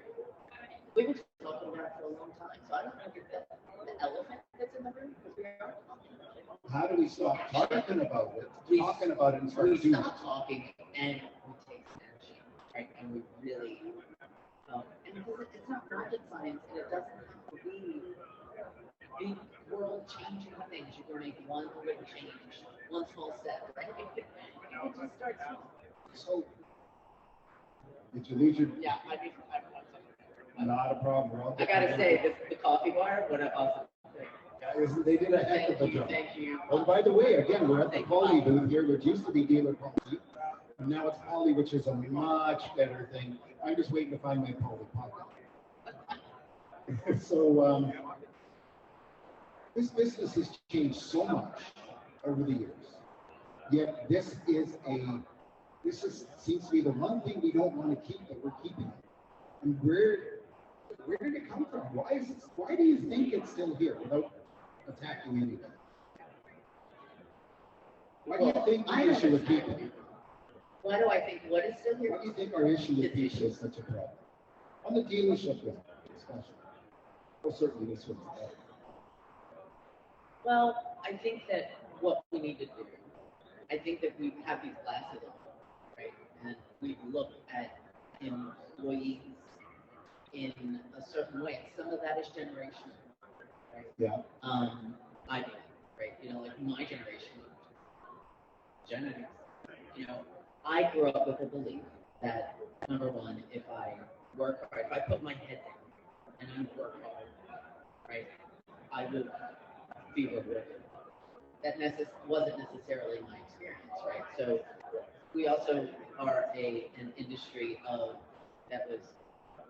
it's an industry that was built by white males for white males.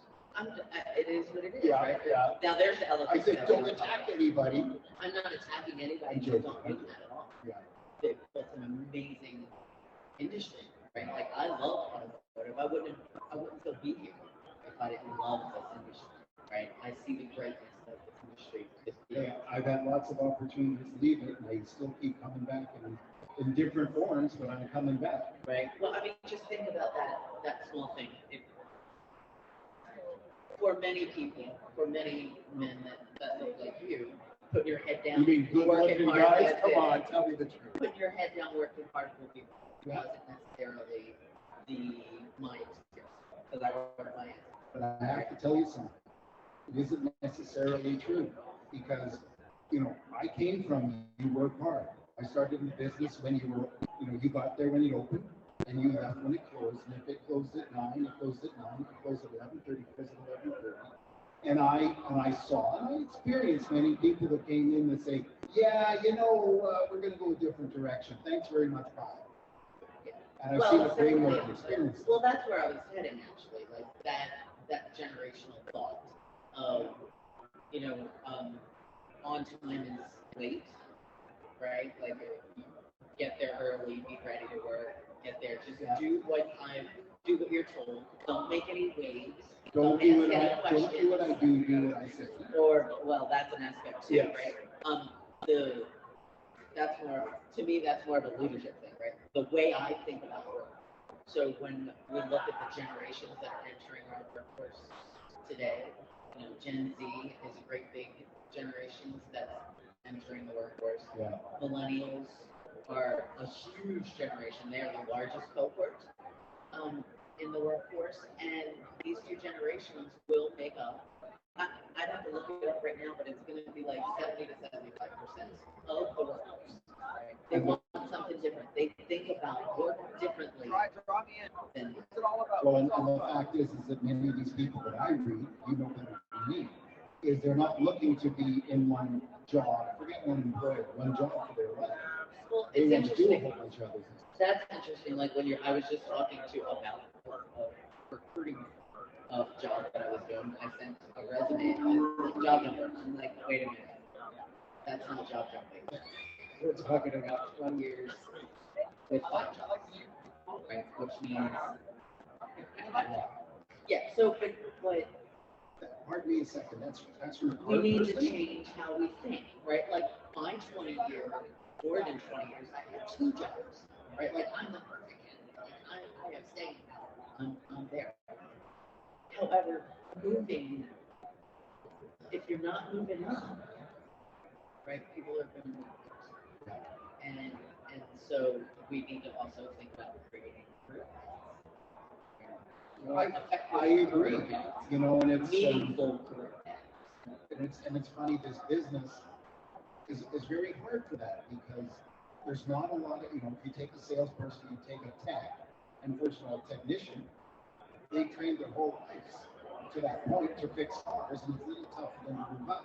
The only time they think about moving up is if they hurt themselves and they can't turn them into, or in some cases the technology is something they just don't want to deal with. But when you get that age group, that's a big challenge for us because we have only, in my opinion, we have 2 groups of people. We have the 20-year people and we have the 1-year people. And you know, it's a case of, well, you know what they do with it. 1 year, they had 1 year here, they had 1 year there. Sometimes you meet them and the reason they left wasn't there twice. I think it's going to be interesting to see what's going to happen as the market normalizes, right? Because when I think about sales, right, and I've actually talked to a couple of the others who they have new salespeople new to the industry, and they're just so much money, and so they don't know what they're doing. Right, and I'm not going to go into that part of it, but what will happen? You know, will there be a great resignation coming up from those people who we have trouble attracting people to our industry? It's not all about money. So I think that's going to be put to the test. Although tied up with money is success. If you brought into the business, you're not trained the skills, because I do believe talent isn't something that can't be trained. And I tried to hire people with talent and hopefully build that talent and train it. But when they hire a body that comes in because they now have openings, and that person just stands there and takes a call, and the first person that they get a hold of buys a car. And they only have the green one in with the red interior, and they buy it. They get 10 MSRP. They pull down this huge commission. They sell a Corolla and they get $1,000 commission. And then all of a sudden they start getting cars in, and now they have to start competing. We've had a couple people on the show, dealers that are scared with us about what their salespeople are going to do, what their teams are going to do. as inventory builds up, and then they're going to have to pivot from, well, you can put your name in, or here's that one, but it's 10 grand over MSRP, to what do I have to do to earn your business? So, you know, that's, I don't think we're going to have a great resignation.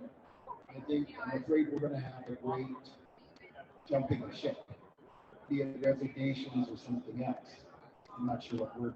Exodus is what you're. Oh, Exodus! I like that. I never thought about that.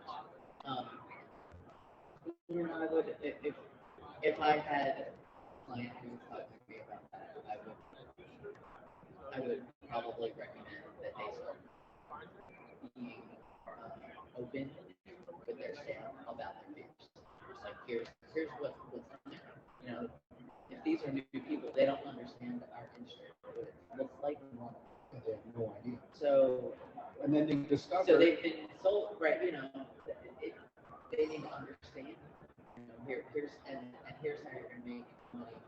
Right? Like here's your simple pay plan. Oh my gosh! Well, that's a whole other.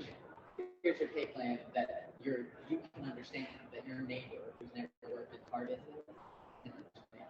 Yes. That's what. Well, we all think, well, that's paying commission. And that's the thing you hear about the new generations, Gen Z. They don't want to sit there and work 12 hours for $200 paycheck. Right? They do not. Yeah. I don't think anybody wants to work 12 hours for $200. Here, I'm going to tell you the funny thing. And then we're going to close and leave it to you to say the last thing. Yes, when she goes, thank God, because just asking weird questions again. But when I started the business, and I won't tell you when because it's a long time ago, a flat commission was $200 minimum. And guess what it is today in those places? No, it's funny, but I know. Well, depending where you are, it's 100. I mean, I sold Toyotas and we sold Corollas at 3,900 Canadian, and you got 150 for the Nerd. You got 200 for every other one. And you never got more because you got paid in gross. Now everybody, most of the people I see, it's 200 your minimum. Little tough back then. Rent was $600 a month. Nothing's changed. Here's the funny part. A lot of years, not that you're going to say how many. With people, right? Wow. Maybe I'm wrong. I'm happy. Yeah. Good you. I'm happy to be wrong. I'd like to be wrong because I open my mouth as I think. But nevertheless, thank you so much for coming here. I really appreciate it. Jordan, I'm so happy to meet you. I cannot wait. If somebody asked me the number one person that I wanted to meet here, it was not Michael Strahan, it was Sandy Zuni. Oh, I did not pay him to say that. Thank you. Thank you. It's always a pleasure. And I know I'm going to bump into you. Pleasure's always. Guess who's here? Ian's here. It's on recording now, but we'll just start. Guys, just tell me when you're good to go.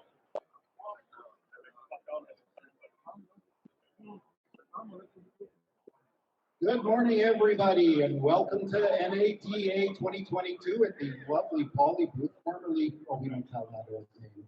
And I've got Jeff Polo from the AutoHub show coming to you from the Great White North, actually here in Vegas.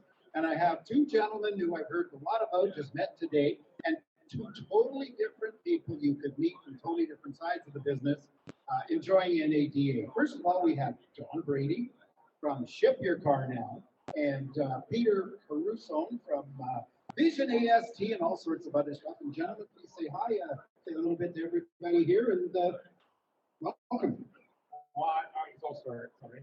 I'm Don Brady. I'm the Vice President of Dealer Success for Ship Your Car Now, and I'm very excited about being here at NADA, meeting a lot of friends, and reuniting with a lot of friends for NADA 2020.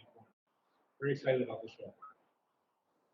Jeff, and I'm Pete Carrison with Vision AST. We're an analytics reporting platform and automotive and power sports. It's great to see everyone in person again, that's for sure. Thanks for having me. Yeah, it's a little different down here. And down here, you're a lot more open than we are up at home. And we're opening But it's a little interesting there. You see people, and you go, oh, I know that face. I don't know those eyes anymore. But Don, what's the number one thing that you're looking to get out of the show, other than a lot of business? And you know you're going to get way more business. Well, I'm actually, as crazy as it may sound, is I'm not out here to ask for business.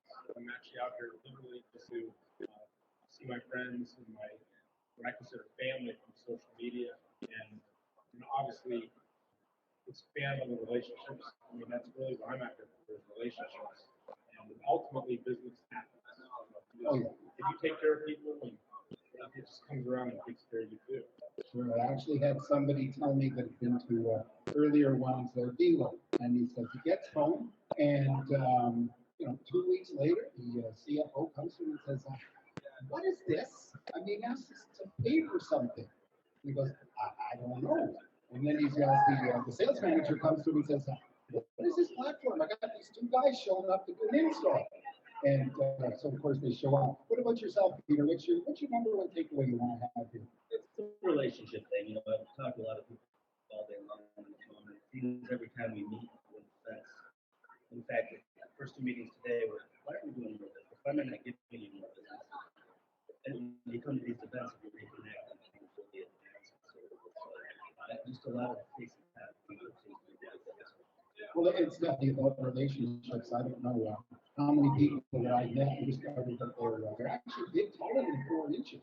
Because of course, when you happen to win the stream, and then you walk up and you go, as you walk by them, you go,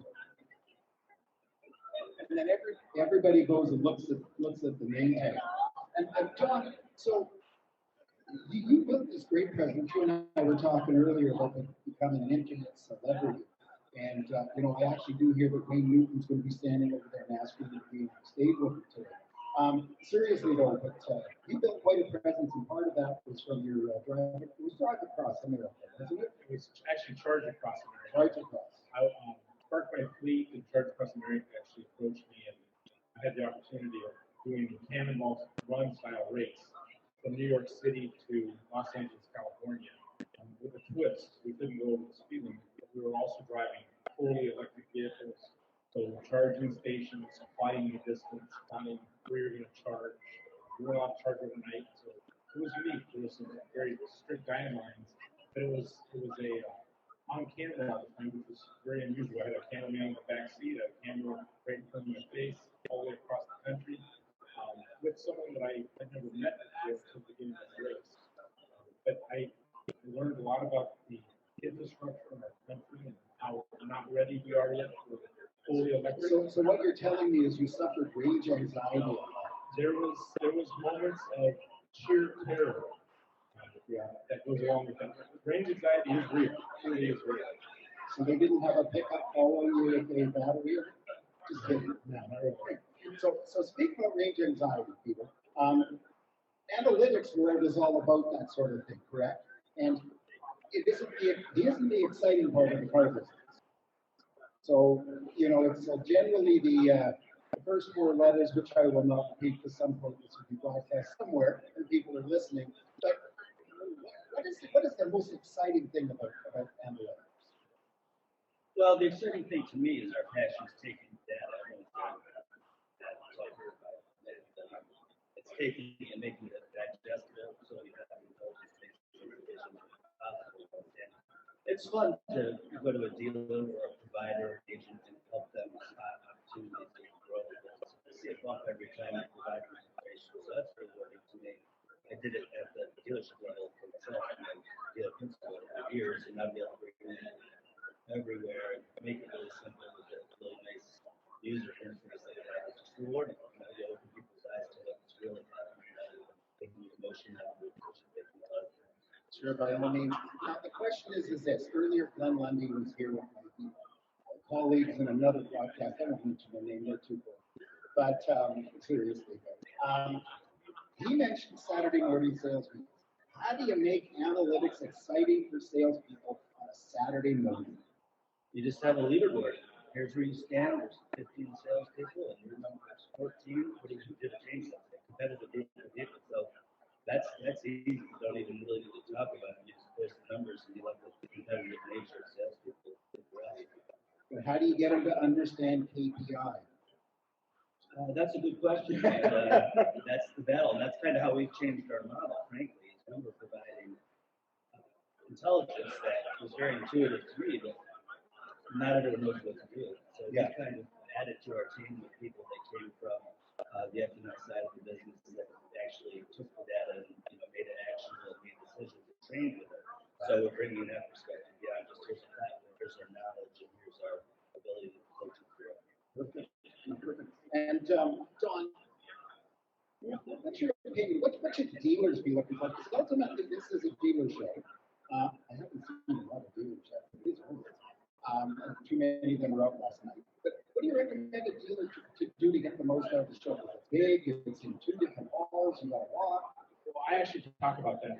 When I think about it, as I have my general manager hat on. I used to come to these shows as representative of the dealer. It's tremendous. It's overwhelming. What my recommendation is, this is going to probably go against a lot of what people out here are wanting to do. I don't know that I would recommend signing any contracts. We're actually really, the idea is spend the time with the booths that you're interested in what they're offering. Really, truly listen to it. Maybe hit it once and then walk around and come back and hit it again.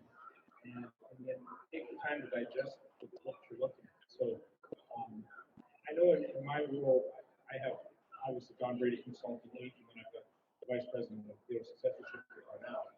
And what I do for dealers is everybody's talking about Carvana and Room.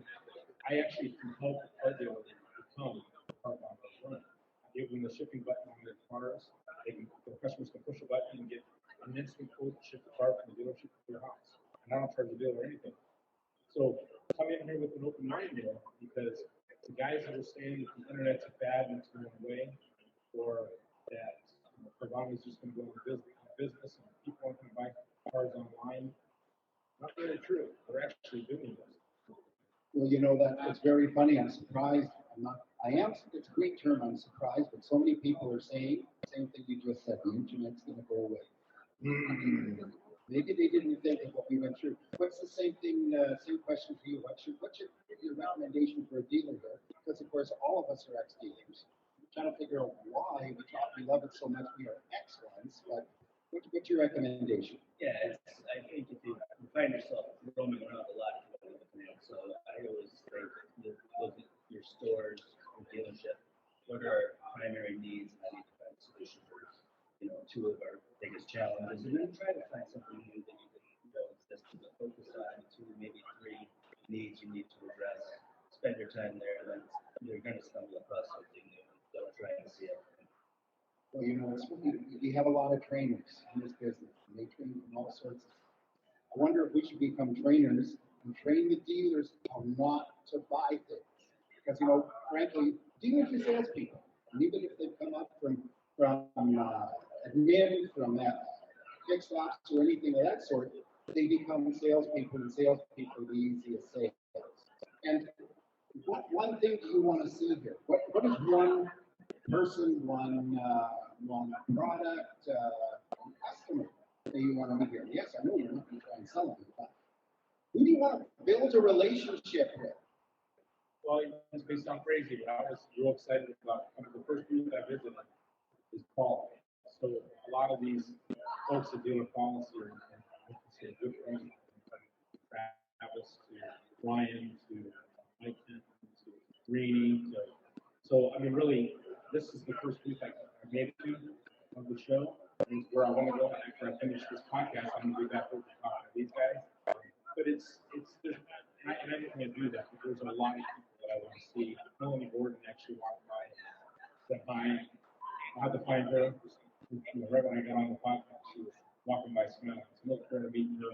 But I'm really just looking forward to meeting all my friends and continue this relationship, because most of my business has come to me because of social media, and I'm very thankful and blessed for that. And people refer, all my dealer partners, all these partners here, they refer dealers to me, and that's how I'm helping with you. So I think that's the big thing. I just wanted to meet Don Brady. I heard he was going to be here. Unfortunately, well, that was my number one, man, because I've been following him for a long, long time, and it's funny, you know, when you take a look, you're a different person than you are on there. Because you are on there is kind of, you know, kind of goofy. Here, you're. No, I'm actually kind of goofy. No, no way, no way.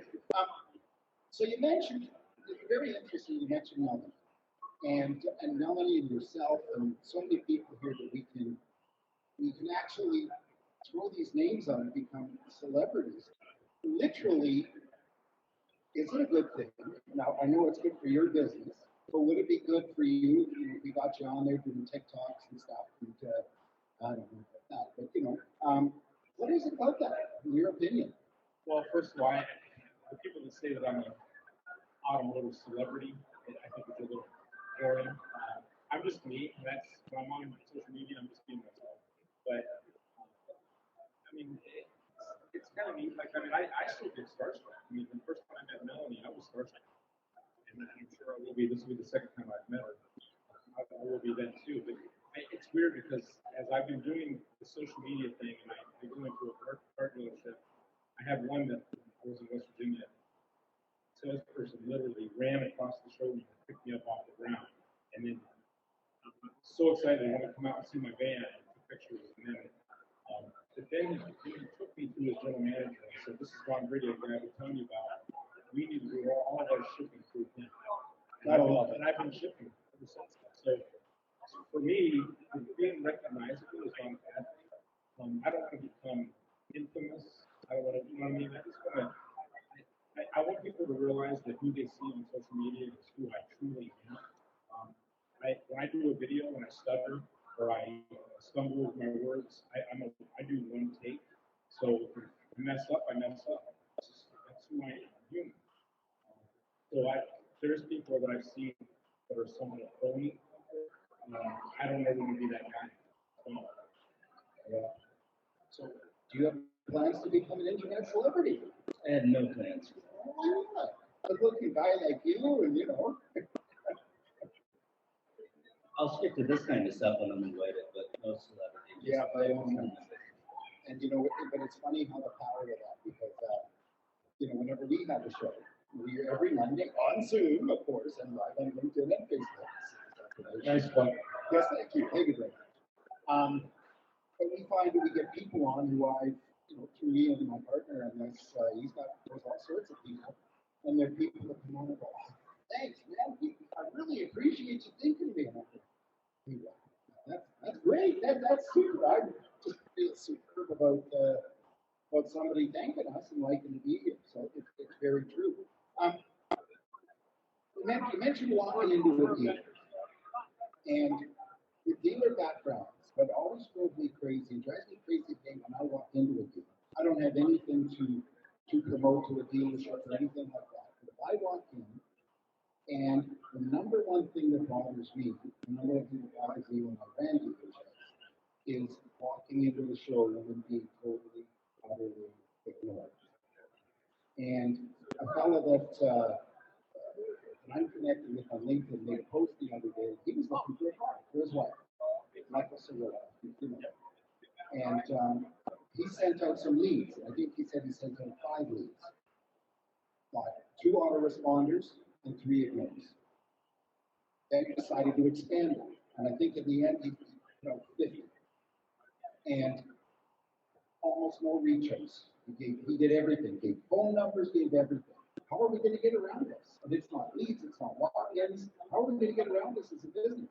How are we going to get it that we sell more cars? F&I companies make money, shippers make money, insurance companies make money. How are we going to do this? Because it's getting too easy right now. The first thing that comes to mind is right now with the lack of inventory, and there's not that same volume. So salespeople, BDCs, can work their pay plans. So everyone that walks in is going to buy whatever they can find from close to suiting them. There's some laziness about it. You know, you had to sell 20, 30 cars, you had to hustle out of it. Now it's like, oh, it's great for buyers. I just saw that laziness. And when I was in dealer group, our dealer principal, someone before I had my own office for our software company, I was working at a dealership in the showroom, and 5 seconds went by, I was waiting for the dealer principal to climb on my shoulder and tackle somebody who was his mind again, greet him at the door. So we were a little different. That was amazing how often salespeople would take that same meeting and still not put their head down on the computer. And how you overcome it, I think, is hiring the right people and constant training. Really not accepting anything but top-notch service. It's hard to do. But you make examples of people that aren't doing a good job, and you reward the ones that are doing it. Make examples of the way. Well, I used to have a dealer, and he said his saying was this: was a good manager is a good chatter. And in so many cases, everybody's busy doing things, and even in the biggest dealerships, everybody's multitasking. And your managers have got their heads buried in the computer. Your salespeople have got their heads buried in their phones.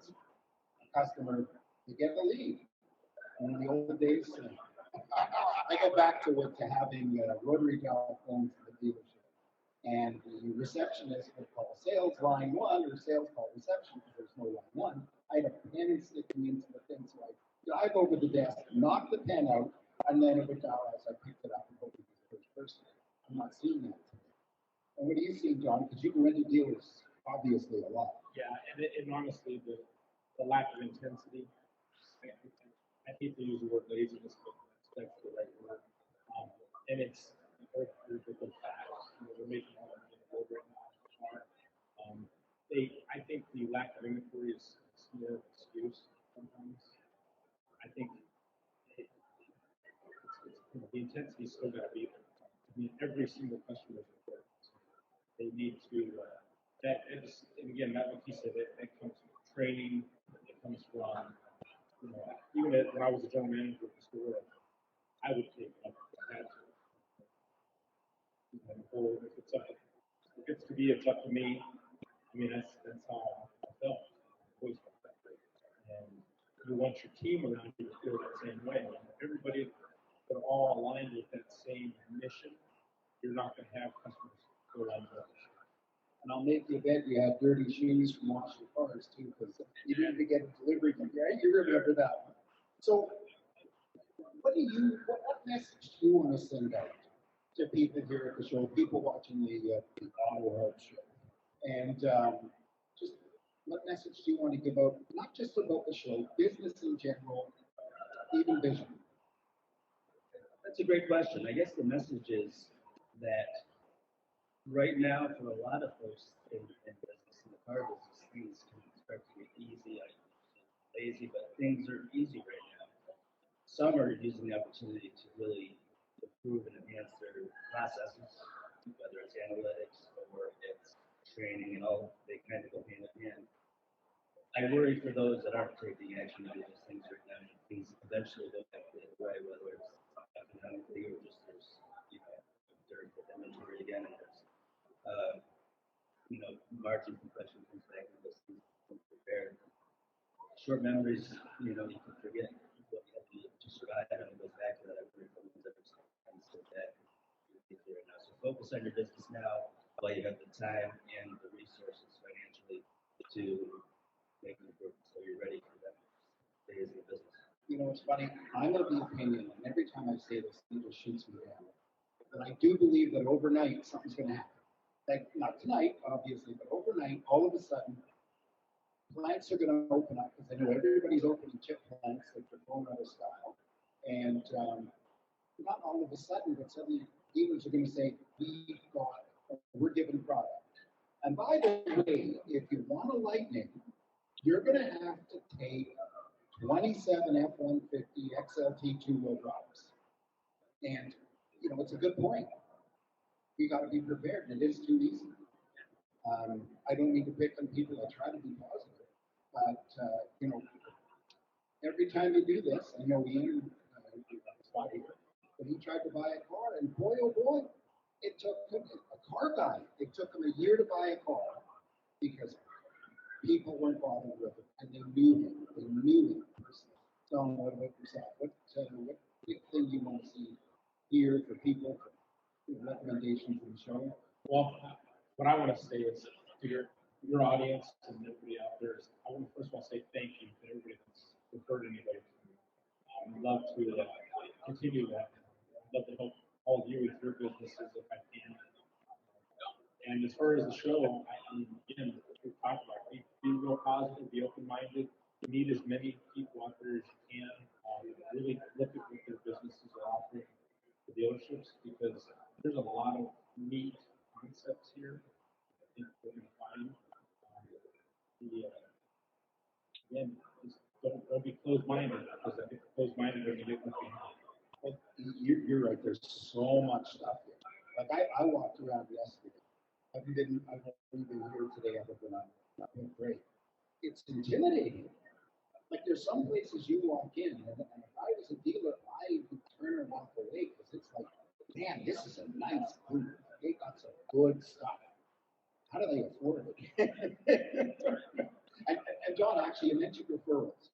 So, what would you say to the dealership to teach them about referrals? Because we all talk about salespeople. We all talk. Hey, there's Melanie. Hello, Melanie.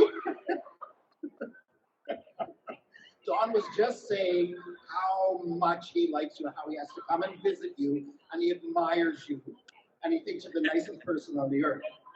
Hey, Melanie, come here. Come on. Well, she told me she was going to give me a hug, so I might as well do it on a live podcast. Oh, there we go. This is live. Exactly.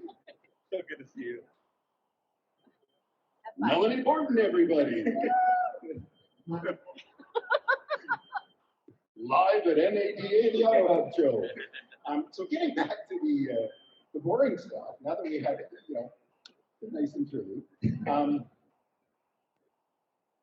you build your business on referrals. Right. And, I know that I sat down with salespeople, you've done it until you're blue in the face. Ask for a referral. Deliver a car. Do you like how I treated you? Great. Do you know anybody looking? Oh, you don't? Okay. Bye. Actually, what I would say not to do is don't hand your customer 35 business cards. Because I guarantee you they're going to get lost or they're going to throw away. What I believe is stay in contact. And I think video is the way to do it. Send a video, thank you after they've got the store. I think video is everything. I mean, the reason I've risen to fame your yeah, I hate that, right? I'm not. Honestly, it's just again, it's me. So I do those videos. I stutter, I stumble, sometimes I don't know what I'm going to say next, and it's just who I am. So when back in the late '90s, early 2000s, when I was selling cars, I had a flip phone, and I don't remember the grainy videos that you would send with those. But I was doing that. Oh, no, I never saw those. I've only been around long enough for that.